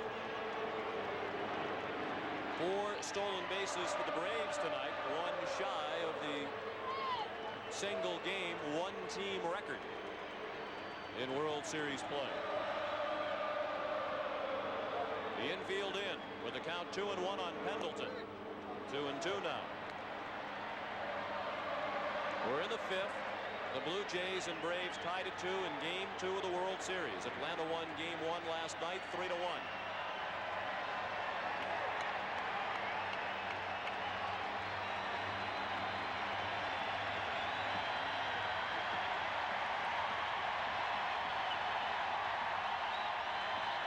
Pendleton asked for time.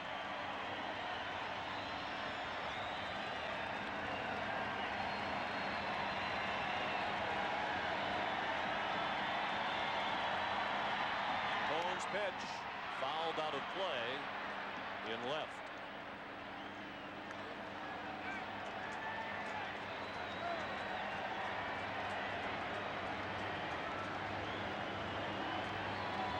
The infield in with 1 out. A runner at third. We're in the 5th inning. The game tied at 2 and the count 2-2 on Pendleton. Terry Pendleton just a 200 hitter lifetime against David Cone. He's 8 for 40 in their one-on-one battles.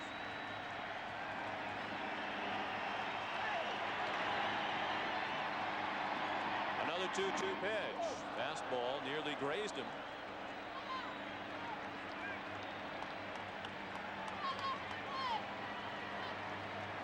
No way he gets another fastball here. Pendleton foul 1 back, the other inside.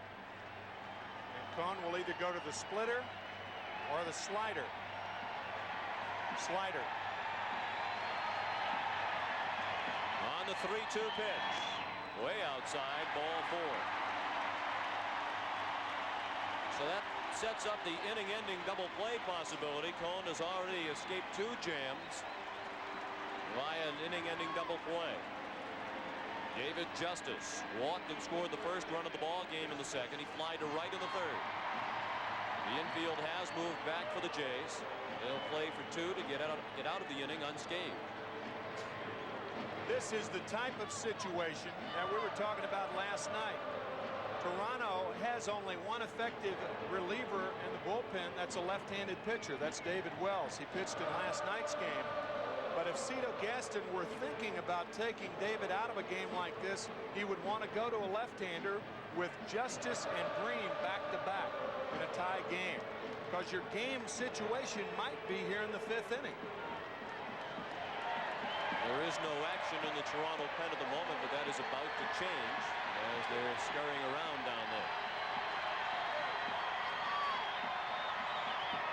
First pitch, a ball low to Justice. Tough man to double up. Justice only bounced into one double play this year. He had 105 chances to do so.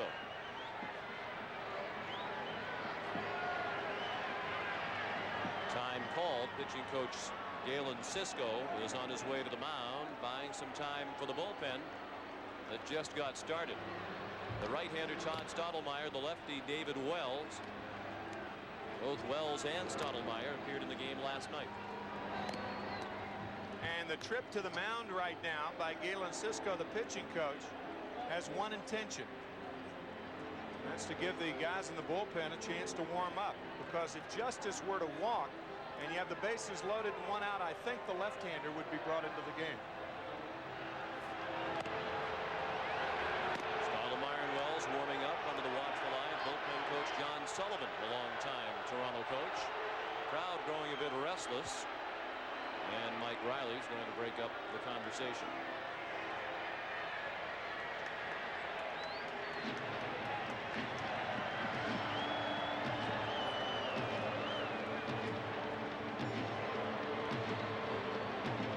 Galen Cisco pitched in the major leagues for the Red Sox, the Mets, and Kansas City. Back in the dugout with the count 1-0 on Justice. One out, runners at first and third in a 2-2 ball game in the 5th inning. The shift is on for Justice. 3 infielders on the right side. 2-0. Manuel Lee, the shortstop, pulled over to the right field side of the second base bag.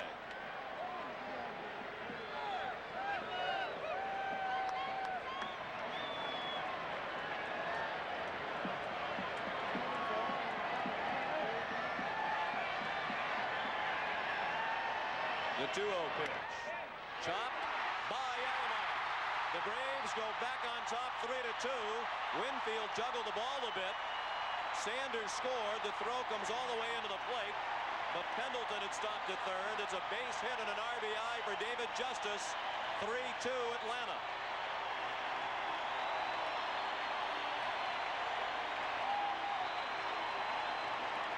Even with the shift on, David Justice pulls it so hard that it gets by Robbie Alomar.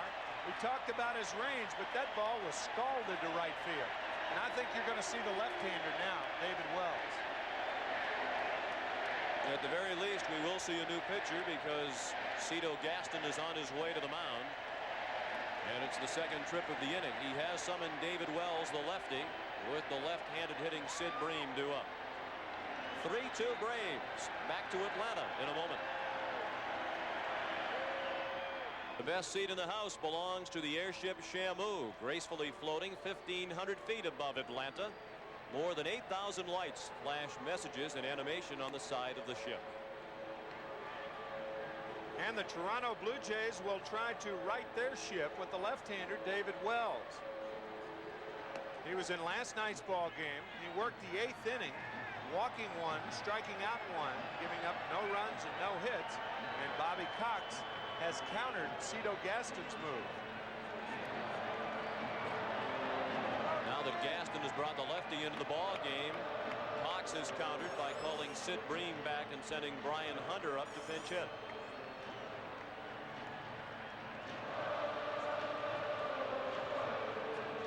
Hunter at .239 in the regular season with 14 home runs. 12 of those 14 homers came off left-handed pitchers. He had more home runs off southpaws than any other Brave. He had 2 pinch hit home runs. He's batting with runners at first and third and 1 out. 1 run in, 3-2 Atlanta in the 5th. And the first pitch of the night from Wells, a strike. And the mood of David Wells has changed dramatically from the start of the ball game when he was showing his support for David Cone with the cone head.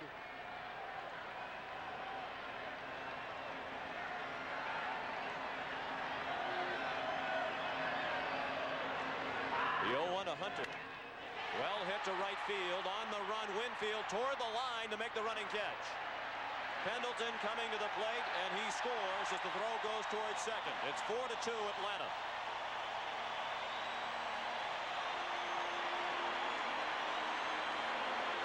A pinch hit RBI for Brian Hunter. Fine play by Winfield. Excellent hitting by Brian Hunter as Terry Pendleton scores without a play. The Atlanta playing with so much confidence in these two games. You win a game like they did coming from behind on Wednesday night, scoring 3 runs in the bottom of the 9th inning, and you better have confidence. You have to have confidence when you win like that. You start to believe that you're a team of destiny. Right. Jeff Blauser looked at a ball low and away. He's the 6th batter of the inning, still just a runner at first now and 2 down. Blauser 1 for 2, a single his last time up. 4-2 Atlanta. Blue Jays scored twice in the top of the inning. The Braves have matched the 2 in the bottom of the 5th. And the count 2-0 on Blauser.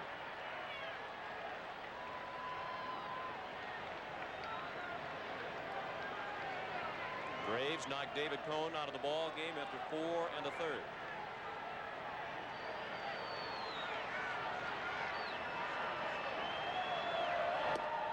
Check swing at a ball low and away. They appeal down to first. No swing, says Joe West. 3-0.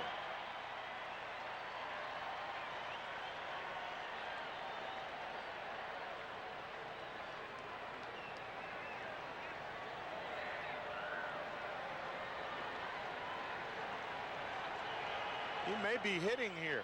Blauser with a home run off Doug Drabek in the National League Championship Series. It's a good time to give him the green light. Looked like he had it. He started to pull the trigger, but thought better of it with the ball low and away. He walks on 4 pitches. The first walk thrown by Wells, the 5th issued by Toronto pitching tonight.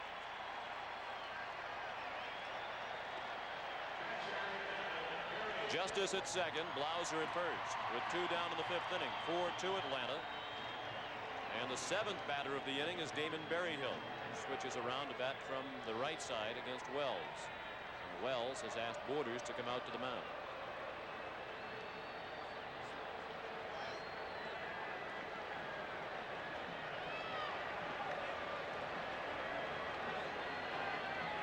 The crowd here at Atlanta Fulton County Stadium has watched Berryhill come up in big situations all night. He came up with 2 men on in the 2nd. The Braves wound up scoring on a wild pitch while he was at the plate. He came up with 2 more men on in the 4th inning and flied to right. He's up with 2 men on again, and he looked at a ball low and in, 1-0.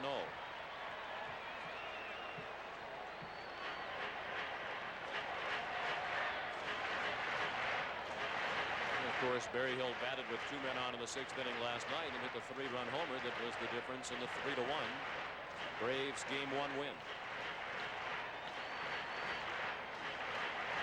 He had a great year hitting from the right side in 1989, .340, but since then he hasn't been able to find the stroke from the right side of the plate. Only 1 home run right-handed this year.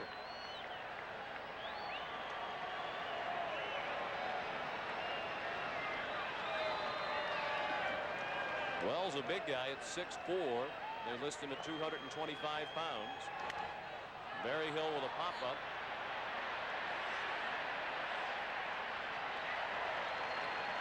One ball and 1 strike.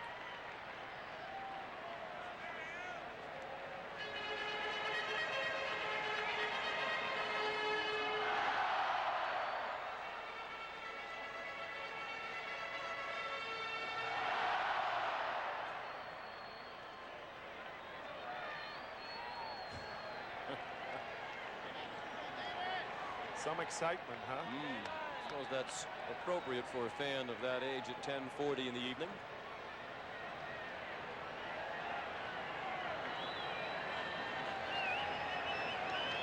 The 1-1 from Wells, chopped foul past Jimmy Williams in the third base coach's box.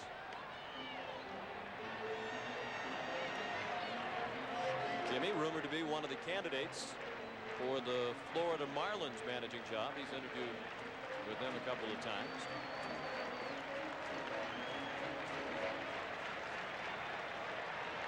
And as we mentioned earlier, Williams, a former manager of the Toronto Blue Jays. He took over when Bobby Cox returned to Atlanta to become the Braves general manager. And Cito Gaston taking over for Jimmy Williams when Jimmy Williams was fired in 1989. The 1-2 to Berryhill. Chopped down the line, just foul.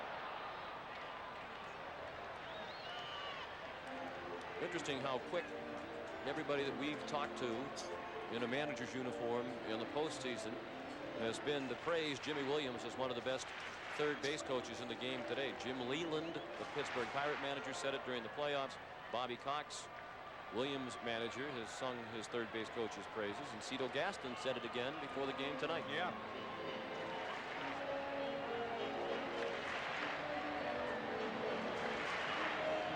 They go out of their way to praise the third base coach. He must really be doing a good job, because most of the time he's like an umpire. You don't notice him if he's doing a good job, but he's doing a good job and people are noticing. I'll tell you, he is the manager on the field. Once the team is on the bases, like in a situation like that, it's his decision-making process that can determine whether runs are scored or not.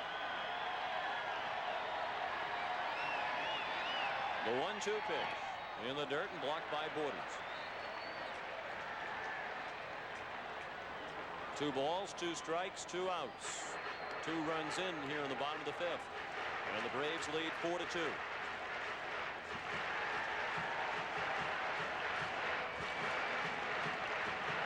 Justice the runner at second and Blauser at first.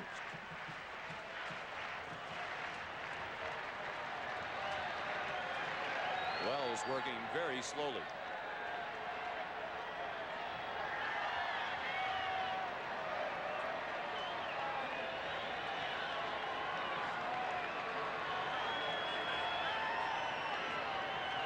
The 2-2 pitch. He struck him out with the fastball over the inside part of the plate. That ends the inning. The Braves lead 4-2 and will return to Atlanta Fulton County Stadium after this word from your local station. Game 2 of the World Series. After 5 innings, the Braves lead the Blue Jays 4-2, and if you're a Brave fan, you have to feel pretty good about the fact that John Smoltz has the lead again with the way he has pitched throughout his career in the postseason. Especially the postseason, the League Championship Series, the World Series. He had no decisions last year.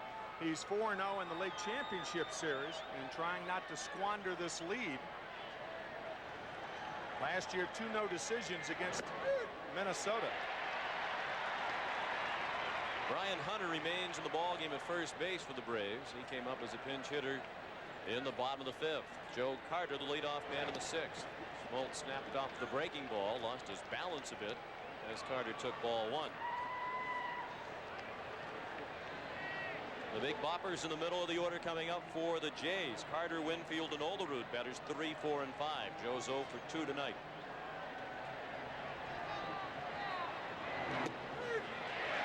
Check swing. It's a strike. Carter protested a strike call earlier tonight, and he's upset again.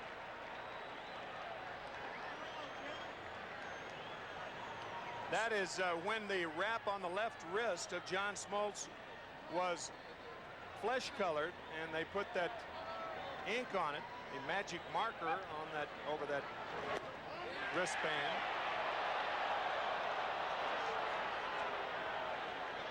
They wanted to peel down to first. Finally, Mike Riley points down there, and Joe West says it was not a strike. 2-2.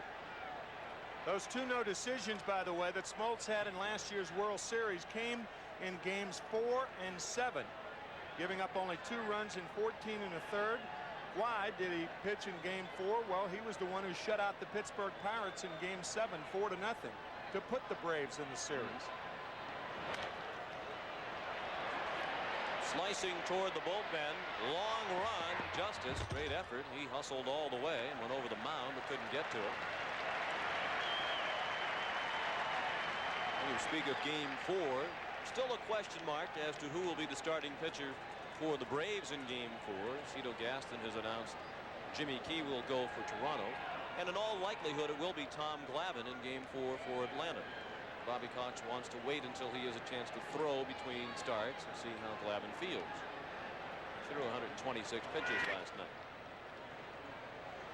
But I'd bet after that performance last night it will be Tom Glavine. I would too.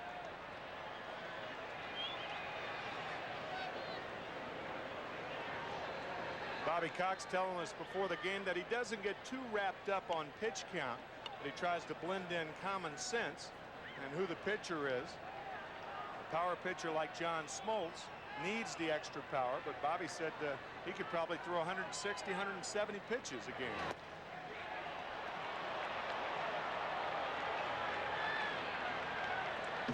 A full count on Carter with Winfield on deck.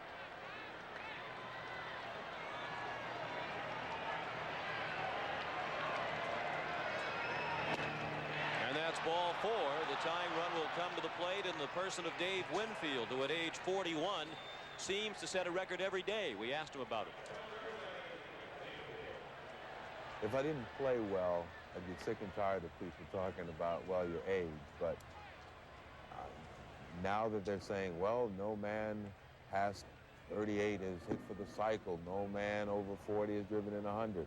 Hey, next year they'll be talking something else about age and accomplishment. God willing, I stay healthy, keep playing like I play, and playing a good team.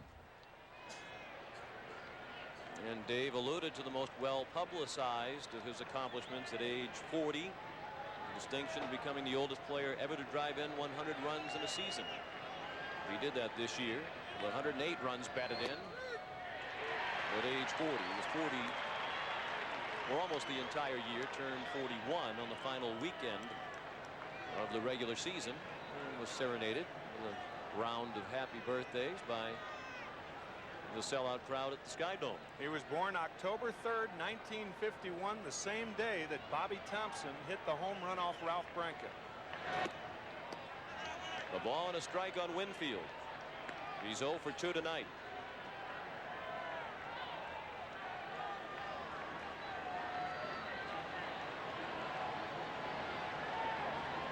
Carter at first and nobody out in the top of the 6th. The Braves lead 4-2. 2 balls and a strike. Dave Winfield has performed on the field but also off the field for the Blue Jays. He has become a tremendous force in the clubhouse, and he said the 2 go hand in hand. If you're a new player but you don't produce on the field, then the teammates aren't really going to respect what you have to say in the clubhouse. Nixon comes in now to make the catch.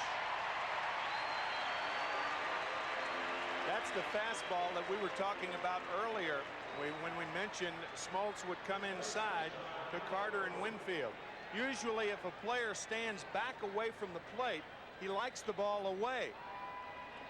Dave Winfield in particular, those long arms, but this fastball just ties him up. That ball really down the heart of the plate, but it was high enough, and Dave did not hit it well at all. But usually if you stand back away from the plate, you like the ball away, indicating you should be pitched inside. John Olerud looked at a strike.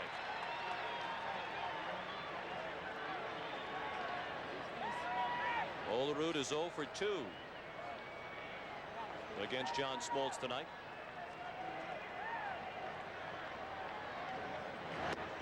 Breaking ball missed. 1-1. There is action in the Atlanta bullpen. Right-hander Pete Smith is throwing again.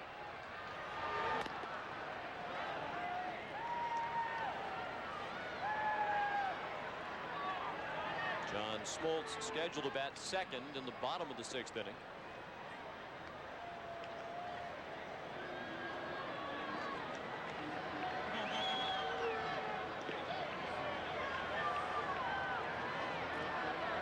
This will be the 95th pitch of the night for Smoltz. And it's inside. 2 balls and a strike. Whether he bats or not in the bottom of the 6th inning, I think depends on what kind of inning he has. If he can get out with no runs and not throw a lot of pitches, I believe he'll be the batter. If not, we may see a pinch hitter.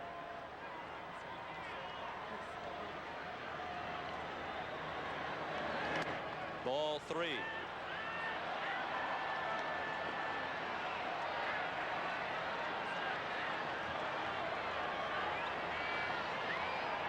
As Bobby Cox said, common sense. Not only pitch count, but common baseball sense. A lot of people with common sense that don't have common baseball sense.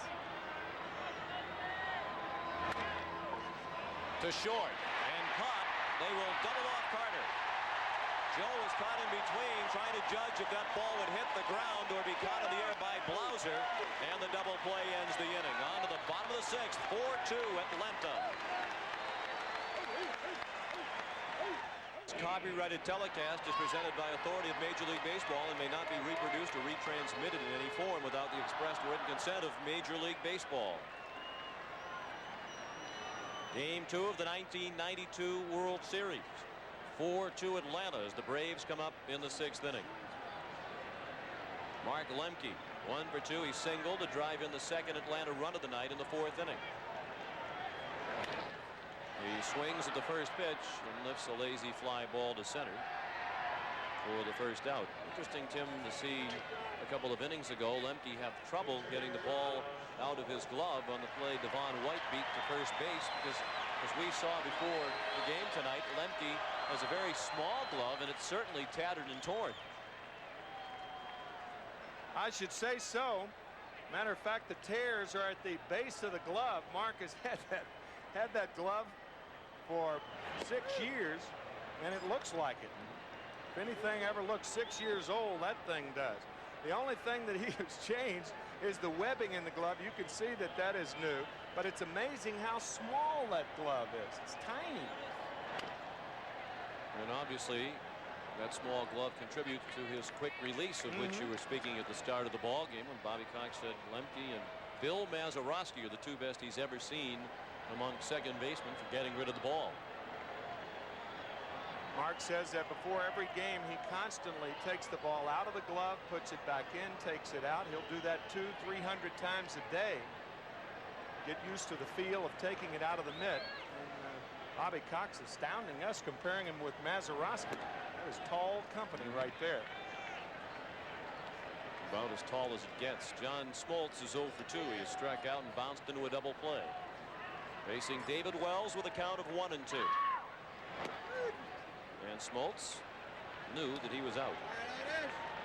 So second strikeout for David Wells, who has faced 5 batters since coming in relief of David Cone. All 4 runs scored by Atlanta charged to David Cone.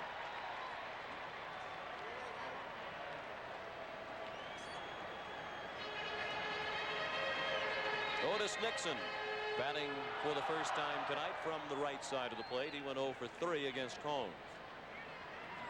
Much better hitter right-handed than left-handed. With .343 during the regular season from the right side. Winfield in the foul territory to make a nice play. No problems for Dave Winfield in right field tonight. On to the 7th, 4-2 Atlanta. To Atlanta Fulton County Stadium in Atlanta, Georgia for Game 2 of the 1992 World Series. The Braves lead the World Series 1 game to none, trying to take a 2 games to none lead with a 4-2 edge in Game 2 as we go to the 7th inning. Kelly Gruber leads off against John Smoltz and looks at strike 1. Sean McDonough along with Tim McCarver, Jim Cott and Pat O'Brien. And Kelly Gruber trying to break out of an 0 for 20 postseason slump with a bunt try that comes over the screen.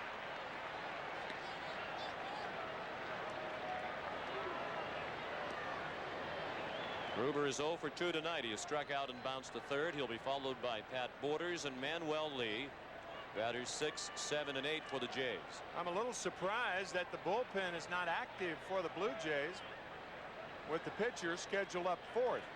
As I just said that, someone is getting up in the Toronto bullpen. And the Braves bullpen is about to get started. Out in the Toronto pen, Todd Stottlemyre will begin warming up again.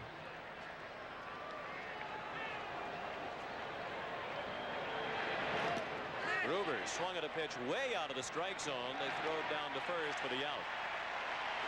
Well, when you're struggling, and Kelly Gruber is really struggling. That pitch was nowhere near the strike zone.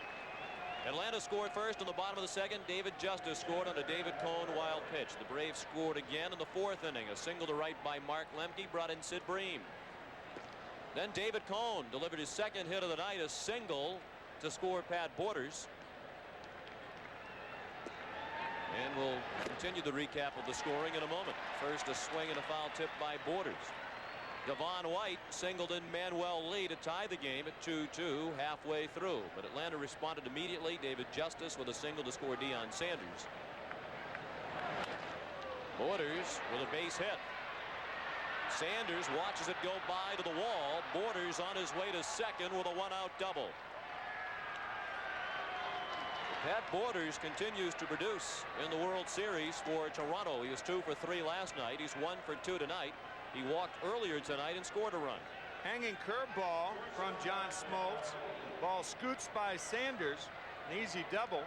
It's got to be disturbing to Cito Gaston that in 1+ games, this being of course the second game, that David Cone, the pitcher, has 2 hits. Pat Borders has 3 hits, and the rest of the team has 4 in these 2 ball games. That's when you know you're having problems scoring runs. The tying run at the plate in Manuel Lee, who takes a fastball for a strike. And for those of you who joined us late, the only other run in this game to the moment scored on a sacrifice fly by Brian Hunter in the bottom of the 5th. That brought in Terry Pendleton to make it 4-2. That's where we stand with 1 out in the top of the 7th. Borders at second. Very late swing at the fastball. 0-2 on Lee. With Smoltz throwing as hard as he has been throwing, Deion Sanders in left field near the line and could be a bit more shallow. Lee does not have power the other way as a left-hander. The off-speed pitch got it. So Smoltz struck out 5 over the first 2 innings. Then he did not record another strikeout until here in the 7th when he fanned Gruber to start the inning, and now Lee for the second out. Smoltz is making some pitches. A wicked breaking ball to get Manny Lee.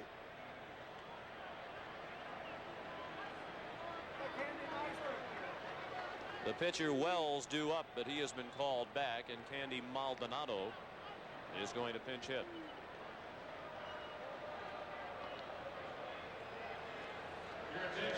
Candy was the starting left fielder last night in game 1 for the Blue Jays and went 0 for 3 with a pair of strikeouts against Tom Glavine.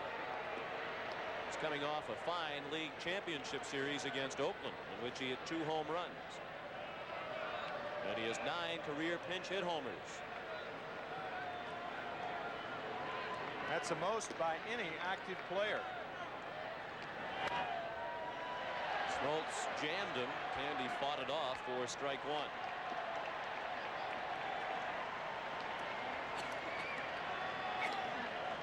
Bobby Cox was talking before the game about how in the World Series last year, Jack Morris seemed to get stronger as games went along. He could rear back for something extra in the late innings, particularly in game 7 of last year's World Series. It seems as though that's what Smoltz is doing again here. Plenty on that one. Again, a very late swing by Maldonado, 0-2.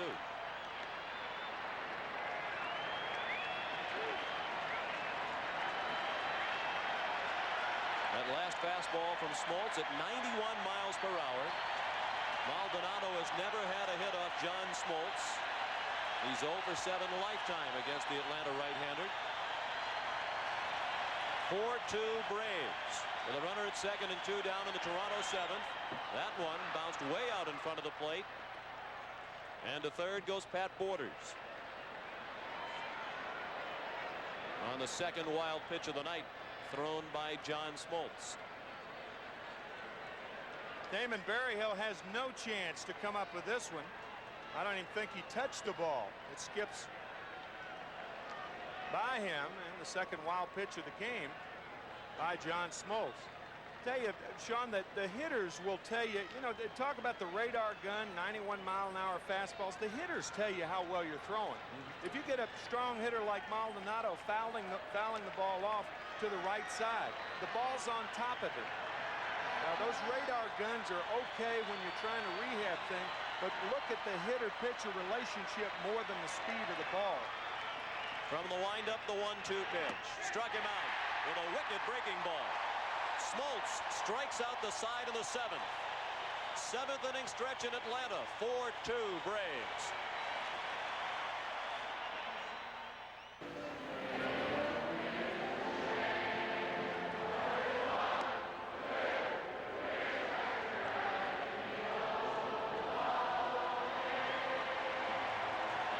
Moments ago, the 7th inning stretch enjoyed by Braves owner Ted Turner and his wife Jane Fonda. They enjoy what they see on the scoreboard as well. A 4-2 lead for the Braves as they come up in the bottom of the 7th against the 3rd Toronto pitcher of the night, Todd Stottlemyre. Greeted by Deion Sanders. That was a swing with the body, but not with the bat. His body went around, but the bat didn't. And as such, it's ruled ball 1. Broken bat line drive handled by Lee.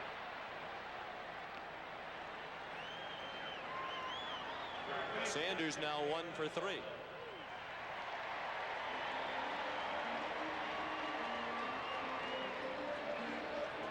On this busy sports day, Terry Pendleton stands in.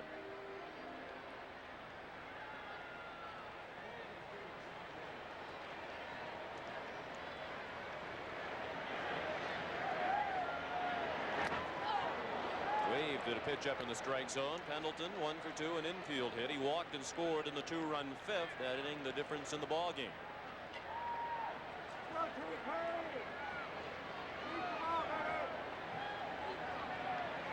Pendleton faced Stottlemyre last night and bounced to short. Todd worked 1 inning, a perfect 1-2-3 7th, including strikeouts of Nixon and Blauser.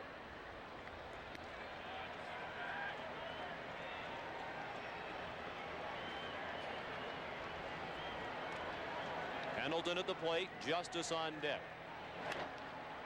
That's bounced foul past the first base bag. John Olerud plays with the batting helmet in the field because in 1989 he had surgery for the removal of a brain aneurysm, and his father suggested that he wear the batting helmet in the field. Fortunately, he hasn't any problems along those lines since then.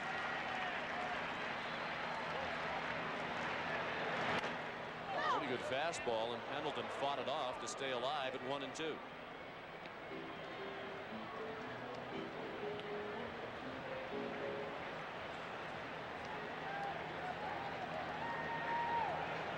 There is action in the Toronto bullpen, and interesting to see Jimmy Key warming up. He's scheduled to be the starting pitcher in Game 4. It's possible this is just a tune-up prior to his start. Alomar throws Pendleton up.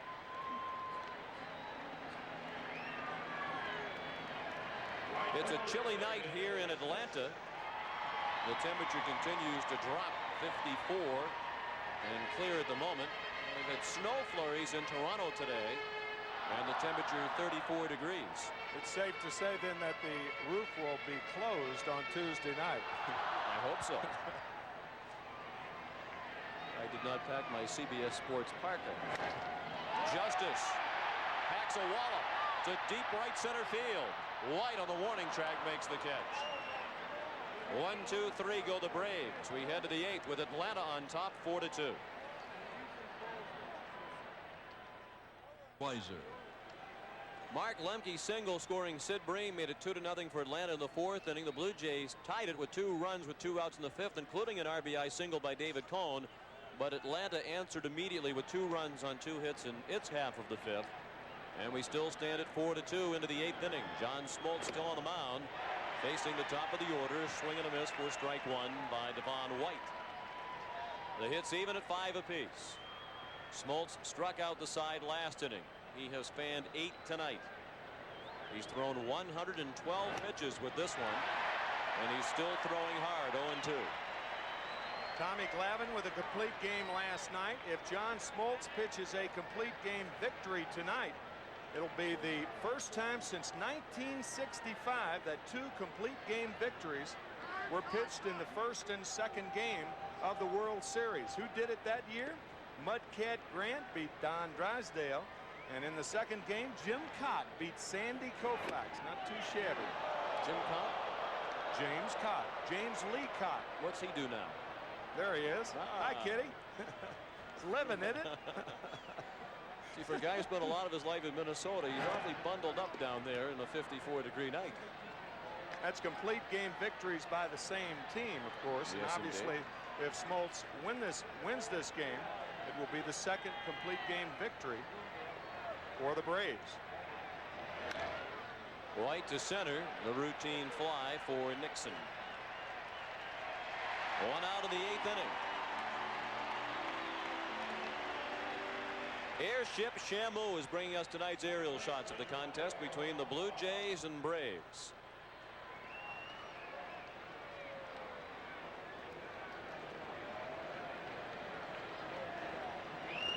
And a capacity crowd on hand, 51,763. The official attendance tonight for Game 2 of the World Series. There's a base hit heading for the left field corner for Roberto Alomar. Sanders gets it back in, and Alomar stops at second with a one-out double. So he has his first hit of the World Series. And once again, the tying run will come to the plate for the Blue Jays with the meat of the order coming up. Roberto Alomar, he is very difficult to defend. From line to line does he hit, as that double down the left field line shows. Once again, Bobby Cox, remember we talked about the pitch count and everything, showing common sense. He thinks John Smoltz still has good stuff, and he's going to allow him to pitch at least to Joe Carter. Carter, who homered last night. He's over 2 with a walk tonight. There's a high fly ball hooking foul. Carter got a big chunk of it, but it's well back into the stands and well foul in left. The Toronto Blue Jays have hit at least one home run in each of their 7 postseason games this year. They have not hit one tonight.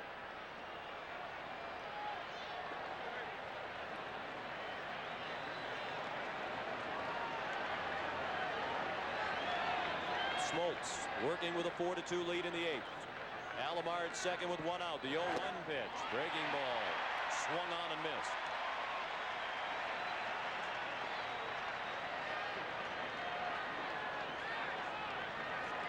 Carter will be followed by Dave Winfield.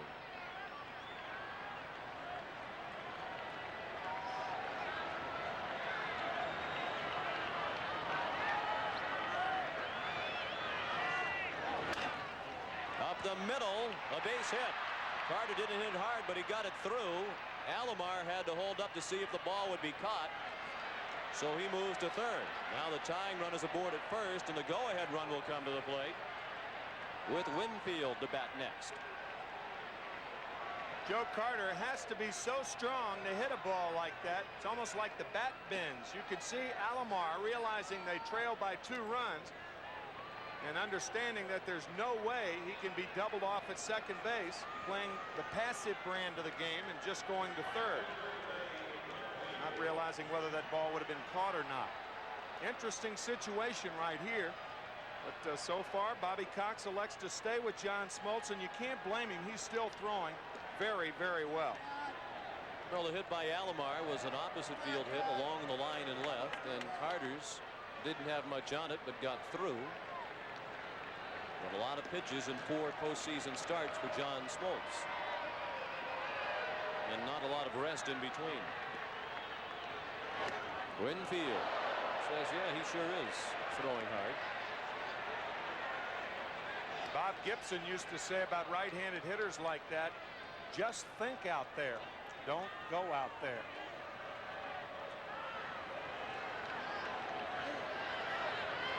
Alomar at third, Carter at first. 4-2 Atlanta in the top of the 8th inning. 1 out, 1-0 the count on Winfield. Chop to the right side, base hit past Lemke. Alomar scores to make it 4-3. Carter on his way to third. He is safe, and it's a 1-run ball game.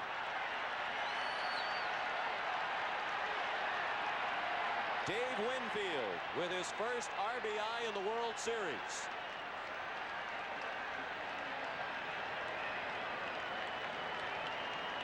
And an opposite field 38 hopper. Lemke can't get to it.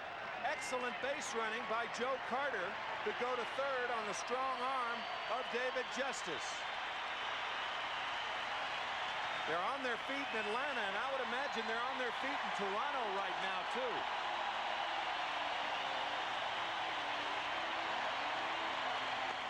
Standing ovation for Smoltz as he departs. Winfield's first RBI in this World Series knocks him out. Winfield had only one RBI in the '81 World Series. We're back in a moment.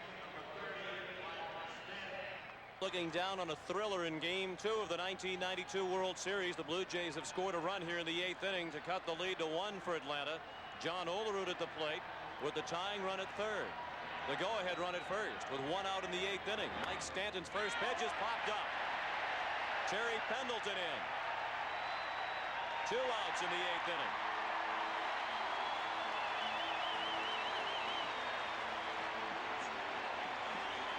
Before the game tonight, we specifically asked Cito Gaston that if Mike Stanton came in the game to pitch to John Olerud, would he leave Olerud in the game? He said absolutely.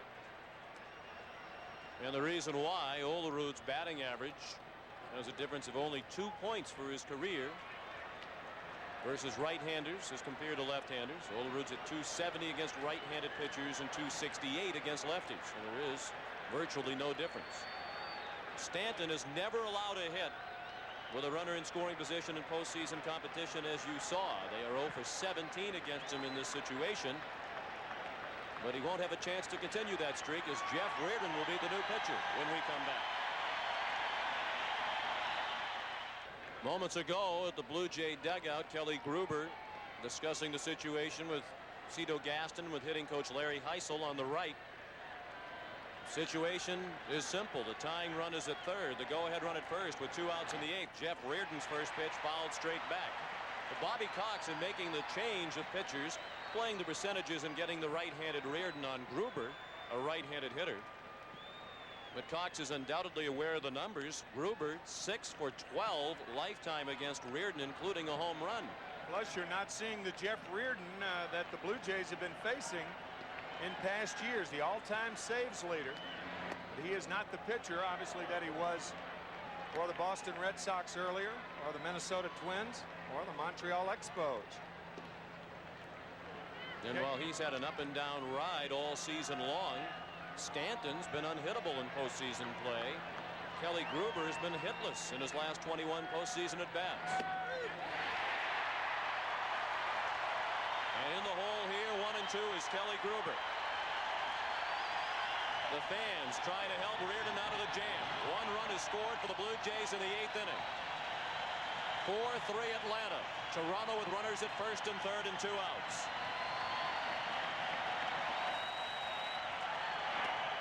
Strike 3, borderline pitch at best on the inside corner, and Gruber can't believe it. Gruber thought the ball was inside. Could have been. But Reardon gets the call, and Atlanta maintains the lead. And Gruber now shares the all-time record for consecutive hitless at-bats in a single postseason, 22. Back in a moment. Outside. Rarely will a catcher get a called strike on a breaking ball when he has to cross the plate to catch it. But they got it there. That clearly a mistake by Reardon that he got away with. That ball went around the plate, it looked like, Gruber said.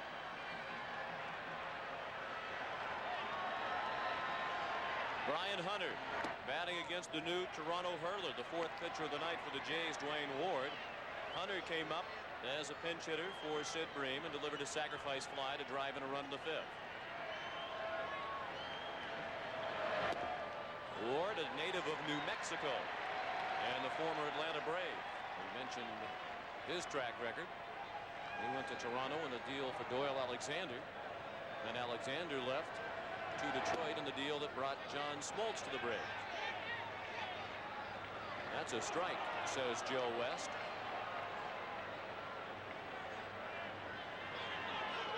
Hunter, Blauser, and Berryhill due up in the bottom of the 8th inning. Atlanta holding on to a 1-run lead, 4-3. The Braves have been out hit 8-5. That's a smash. Gruber continues to play excellent defense. 1 out in the 8th inning.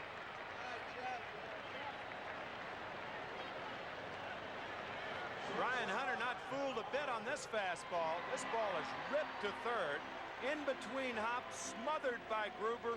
Nice play.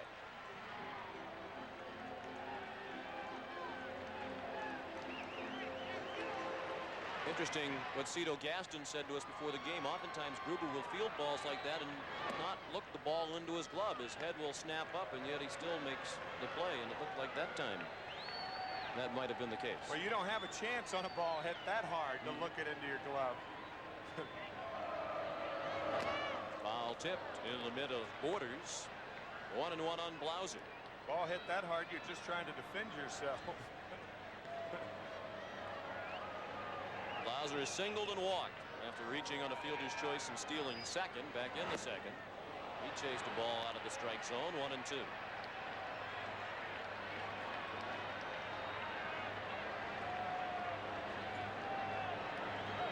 Jeff Reardon likely to come on in the 9th inning, at least to start the inning, although Mark Wohlers is warming up. Bottom third of the Toronto order is due in the 9th. Pat Borders, Manuel Lee, and then the pitcher.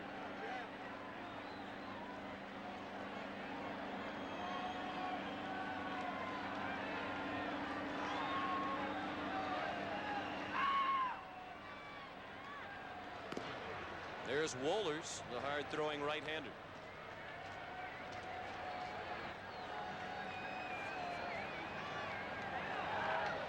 The 2-2 from Dwayne Ward. Ooh.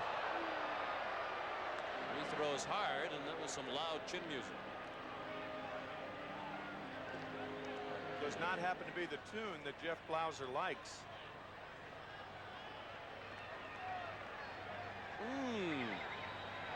Blauser and Dwayne Ward's teammates in the minor leagues for the Braves. Not a nice way to treat your teammate. Blauser strikes out for the second out of the inning, and the first strikeout of the night for Dwayne Ward. Mike Timlin is warming up in the Blue Jay bullpen. Well, the relief pitching tonight of Wells, Stottlemyre, and Ward has been outstanding. As a matter of fact, they have not surrendered a hit. And Stottlemyre and Wells did not surrender a hit in last night's game. Each of them working one inning.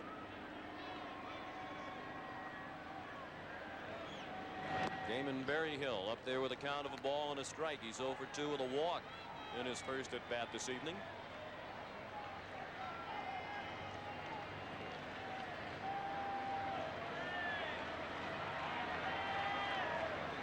Two outs in the bottom of the 8th. The Braves lead 4-3.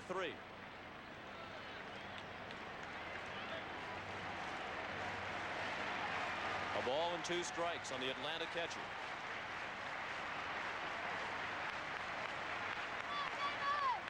Ward working quickly, and Berryhill laid off the ball low and in.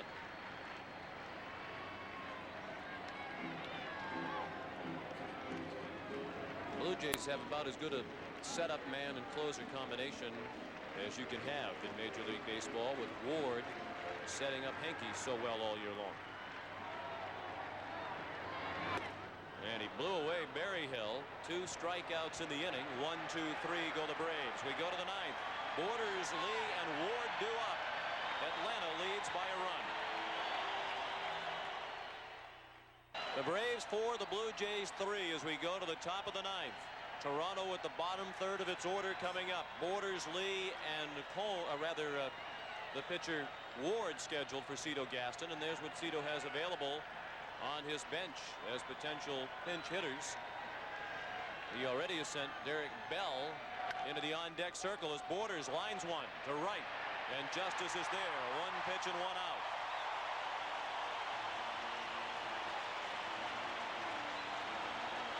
Rafael Belliard is into the ball game for Atlanta at shortstop as they shore up their defense.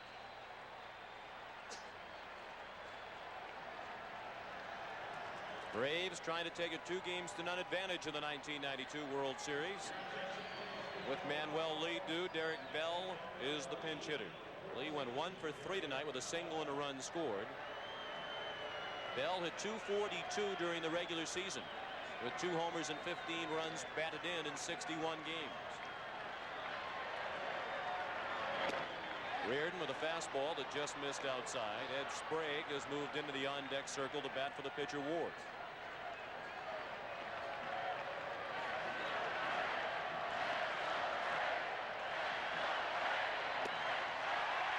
1 ball and 1 strike. Jeff Reardon, Major League Baseball's all-time save leader, facing a man who hasn't appeared much in the postseason. Bell got into only 2 games without an official at bat in the LCS against Oakland.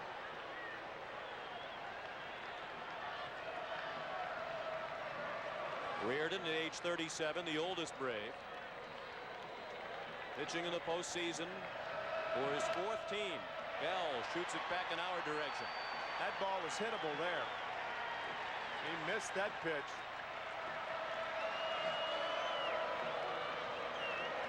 Two balls and 2 strikes. The only appearance of Derek Bell in the ALCS was as a pinch runner. And as you saw, he didn't even pinch hit much during the regular season. That's out of play. First base side, still 2-2.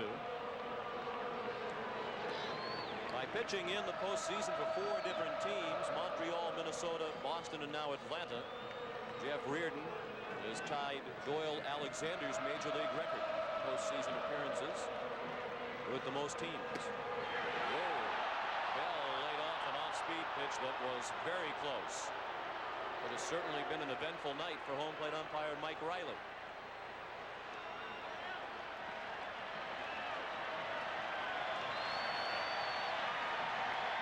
Now the payoff pitch. Fouled away. Another one just missed. When a hitter is on a pitch like that, they foul it straight back. So Derek Bell has just missed 2 fastballs from Reardon. Ball 4, low and away. Reardon went to the fastball and missed. And now the tying run is aboard at first base with 1 out in the top of the 9th inning.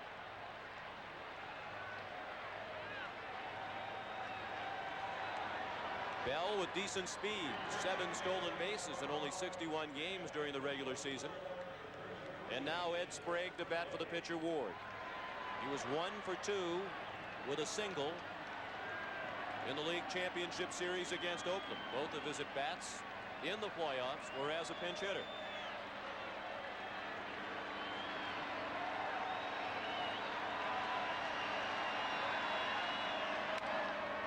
Well hit to left field.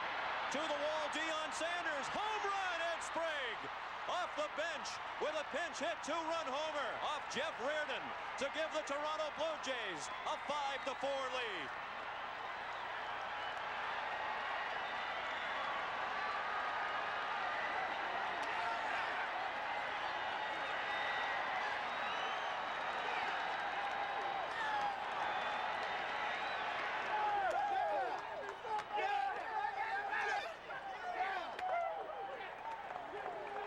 That is the first pinch homer for the Blue Jays this year. And is it ever a big one?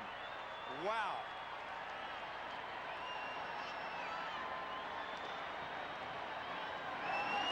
What a great moment for Ed Sprague as Devon White turned the bunt and took a ball. Ed Sprague was involved in somewhat of a controversy this summer as White bounces one down to first. Hunter slipped but gets the tag on White. Ed Sprague's wife, Kristen Babb Sprague, won a gold medal at the Summer Olympics in solo synchronized swimming. Obviously, it was a great moment for him. Unfortunately, she won the gold medal because of a judging error made by a judge from Brazil involving a competitor from Canada. Sylvie Frechette had the mistake in the judging not been made and the wrong score not punched in. Sylvie Frechette of Canada would have won the gold medal. But the mistake was made. They could not correct it, and Ed Sprague's wife won the gold medal, and that was the source of some controversy in Canada. There was no error in judgment on that home run. Clearly out of the ballpark. What a big moment in that young man's life. His dad, a pitcher for Oakland, Cincinnati, St. Louis, and Milwaukee. And certainly every Canadian is happy for Ed Sprague tonight. 5-4. Toronto has the lead for the first time tonight.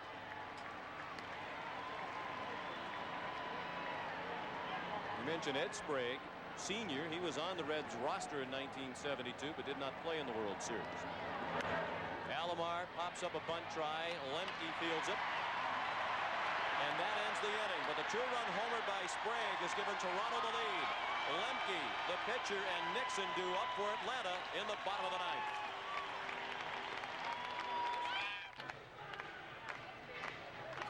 In the center of your screen, Kristen Babb Sprague, gold medalist at the Summer Olympics for the United States in synchronized swimming, and tonight the very proud wife of Ed Sprague.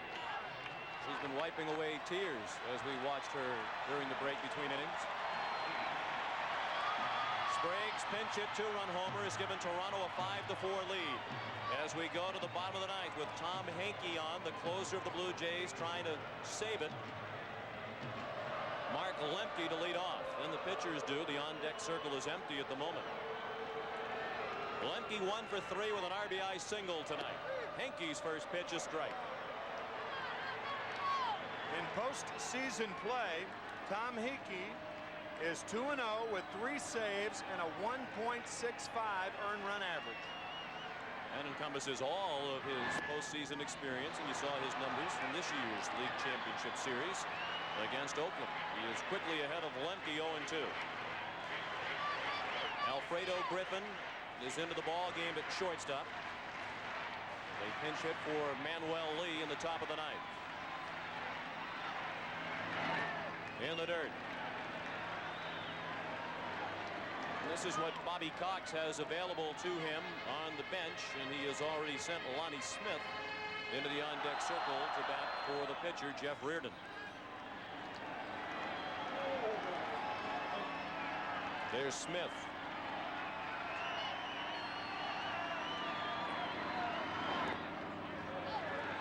Two and two.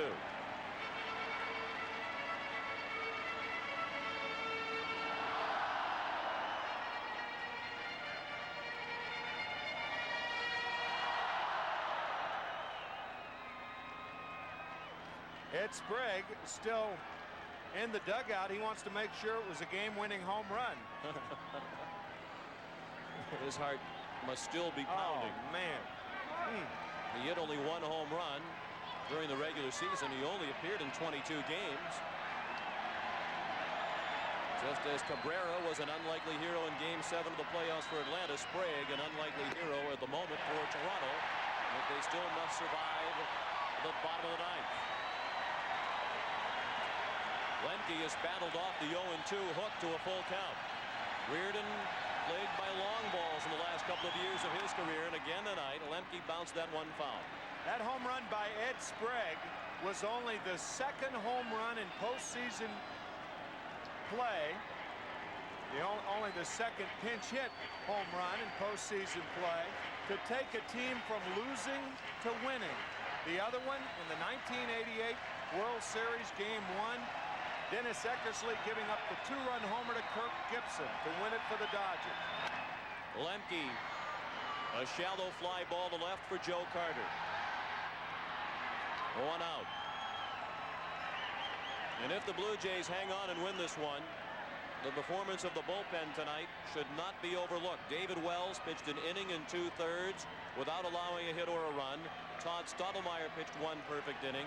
Dwayne Ward 1 perfect inning. And now Henke has retired the first batter he has faced. The last hit for the Braves came off David Cone back in the 5th inning. David Justice with the RBI single for Bobby Cox. Cox has Lonnie Smith at the plate.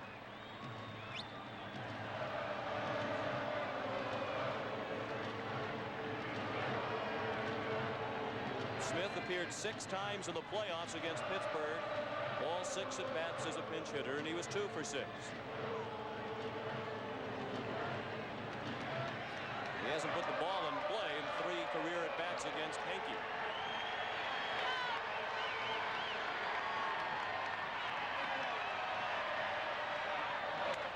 Well hit, but well fouled down in the Toronto bullpen. Not too many right-handed batters put the ball in play and hit it hard against Henke. Only 1 hit in the last 28 at-bats for right-handed batters in postseason play against Tom Henke. 5-4 Toronto with one out and the bases empty in the ninth, and that hit Lonnie Smith. The fans boo, but certainly that's the last thing Tom Henke wanted to do, is put the potential tying run on base and bring the winning run to the plate.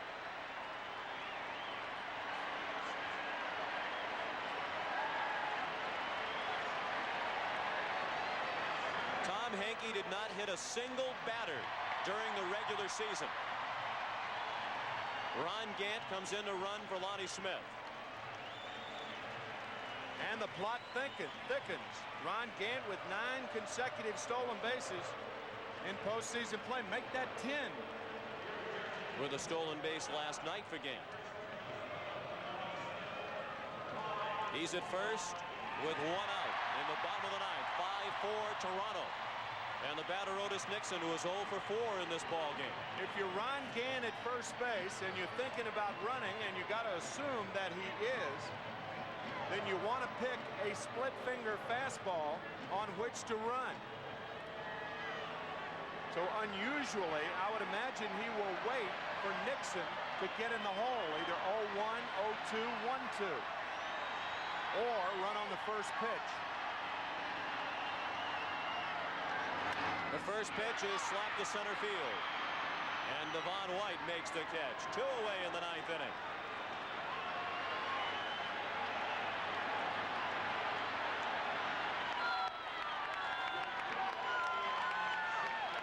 The Blue Jays, 1 out away from evening the series at 1 apiece. Jane Fonda hoping for divine intervention for the Braves. They've already had one miracle this week. Wouldn't you know that Deion Sanders would come up when it means most. He's 1 for 3 tonight. He singled and scored in the 5th inning. He's also walked and stolen 2 bases tonight. Gant, the pinch runner at first. 2 outs, bottom of the ninth. 5-4 Toronto. And as Henke eyed Ron Gant at first base, Sanders backed out.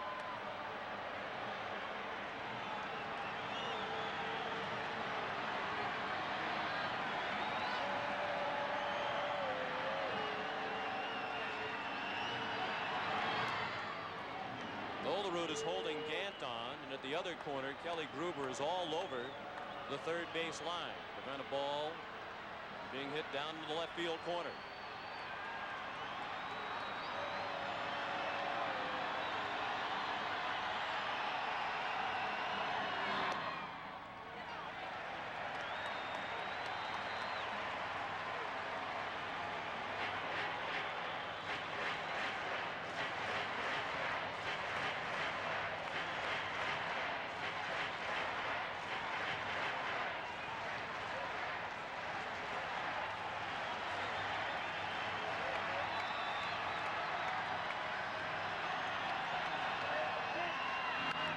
The end of the bat, a cue shot toward the Toronto dugout. It's 1 ball and 1 strike. Certainly a tough task for Sanders. He's been dividing his time the last couple of months between football and baseball, and as a result, tonight's start is just his 3rd for Bobby Cox in the last 42 Braves games. He hasn't had many swings lately, period, but particularly not against the 95-mile-an-hour type fastballs of a pitcher like Henke.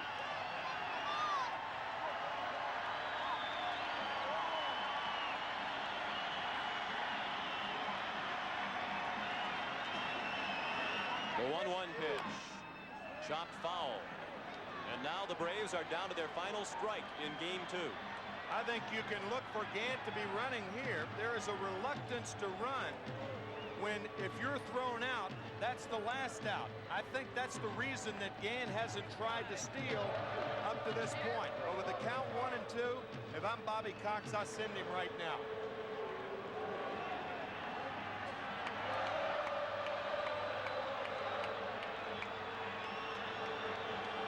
Will Henke come with a fastball or forkball? It was the forkball, and Sanders got a piece of it to stay alive at 1 and 2.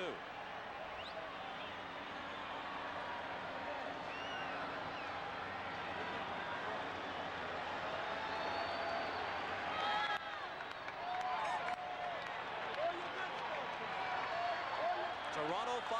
Atlanta 4. 2 outs. Ron Gant, the runner at first in the bottom of the 9th. And he draws a throw.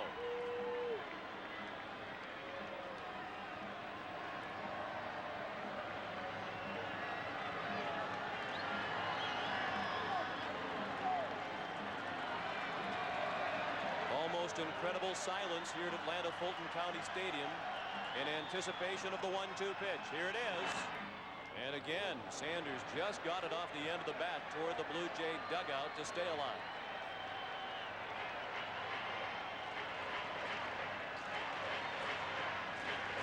He has fouled off some very, very difficult splitters from Tom Henke, and he'll probably get another one.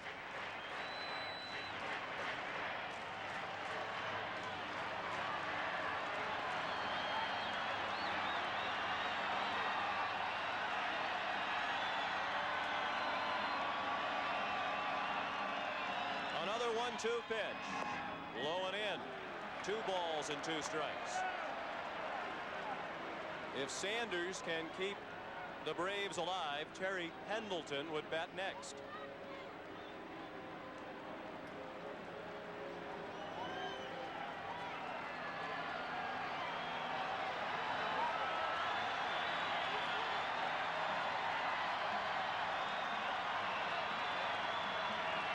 Now the 2-2 pitch. Slapped away. So Dion has managed to get a piece of the fork ball and the good fastball from Henke.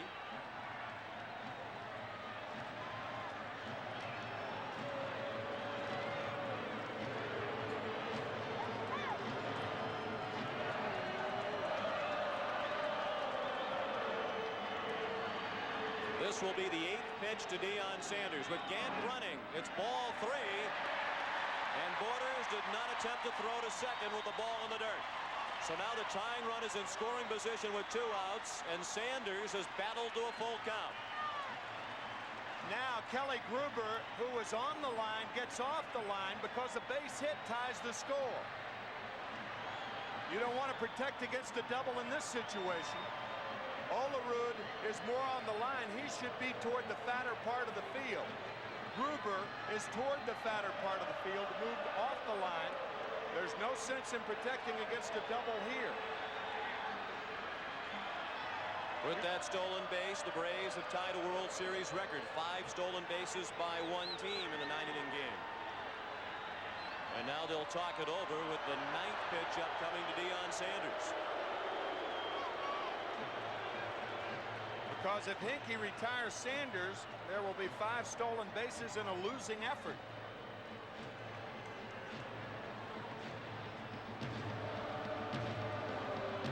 I think I would rather challenge Deion Sanders than Terry Pendleton.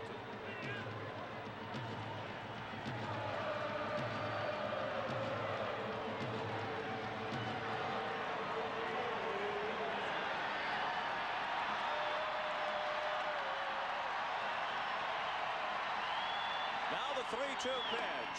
Just missed.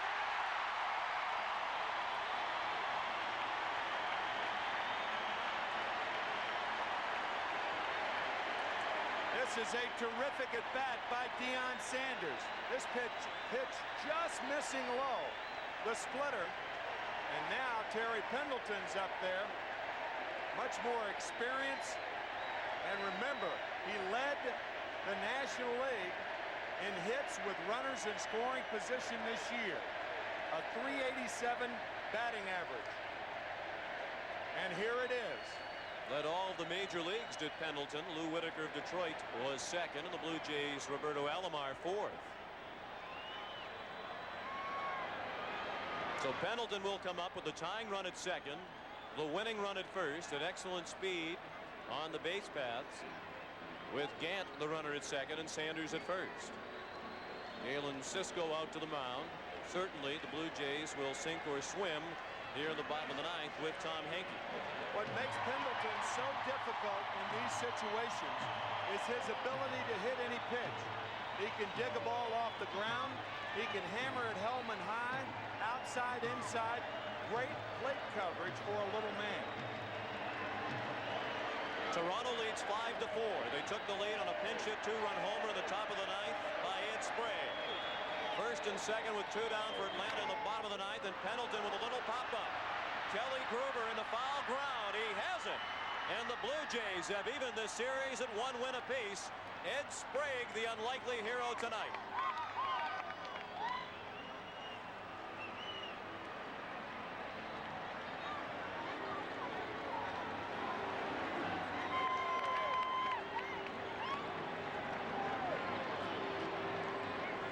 His wife won a gold medal earlier this summer. And tonight, Ed Sprague won over the hearts of every Canadian.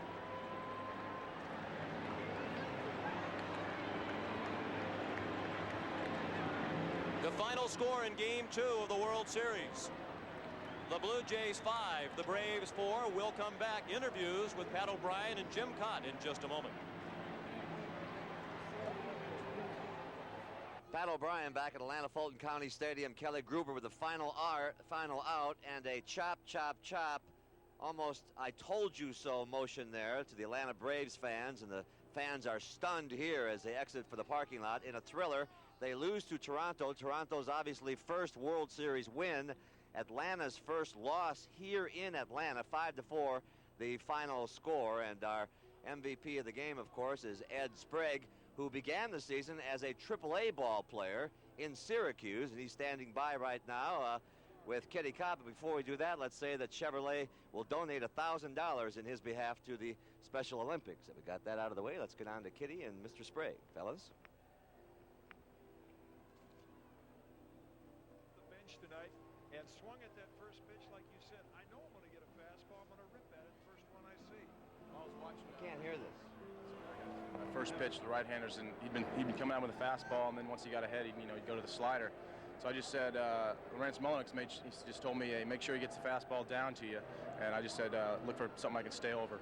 Is that what you guys do on the bench? I know you have the trench patrol or whatever it is with you and Derek Bell, so you look forward to you look forward to times like that when you have to go up and swing the bat. Well, that's what we're here for. Someone's got to play our role, and Derek had a big at bat getting the walk. He battled off some tough pitches, and he gets on and gives me a chance to do something. I was just looking for a ball to drive. This seems to be a different Toronto team from what I've seen in the past. You fellas have not been swept in a series all year, but even in games like this late where you're behind, there is a certain confidence about this team. Yeah, well, we came from behind offensively, and I think that really built our confidence, especially in postseason play. We hadn't played real well in the past, but this team with the bats that we got with Robbie and Devo and Joe and some guys that can run, you're never really out of it. You get a guy on, he can steal, and if you're you got a chance and you get Joe and Dave up in situations where they hit the ball in the ballpark, you're really not at any games. All right, let's take a look at that home run that Ed Sprague hit right now. Low fastball that he got from Jeff Reardon, and even though we're not getting a first-hand look at it right here, you can remember vividly. And what a night what a year really for the Sprague family with your wife winning a gold medal. Yeah, I'm real proud of her. She did a great job. She was kind of the underdog when she went over there, and she she proved everybody wrong, and she had a great swim, and I'm really happy for her, and it was her time, and now she's retired, and now it's your time. Now it's my time. All right, and the Blue Jays' time, they go home tied at 1. Let's go back to Pat O'Brien. A gold medal for his wife and a golden moment for him. Once again, the final score of the game, game 2, Toronto Blue Jays 5, the Atlanta Braves 4. Join us again on Tuesday night at 8 o'clock Eastern time for Game 3 of the World Series from Skydome in Toronto. Steve Avery will take the mound for Atlanta. Toronto will counter with Juan Guzman. CBS Sports coverage of Game 2 of the 1992 World Series.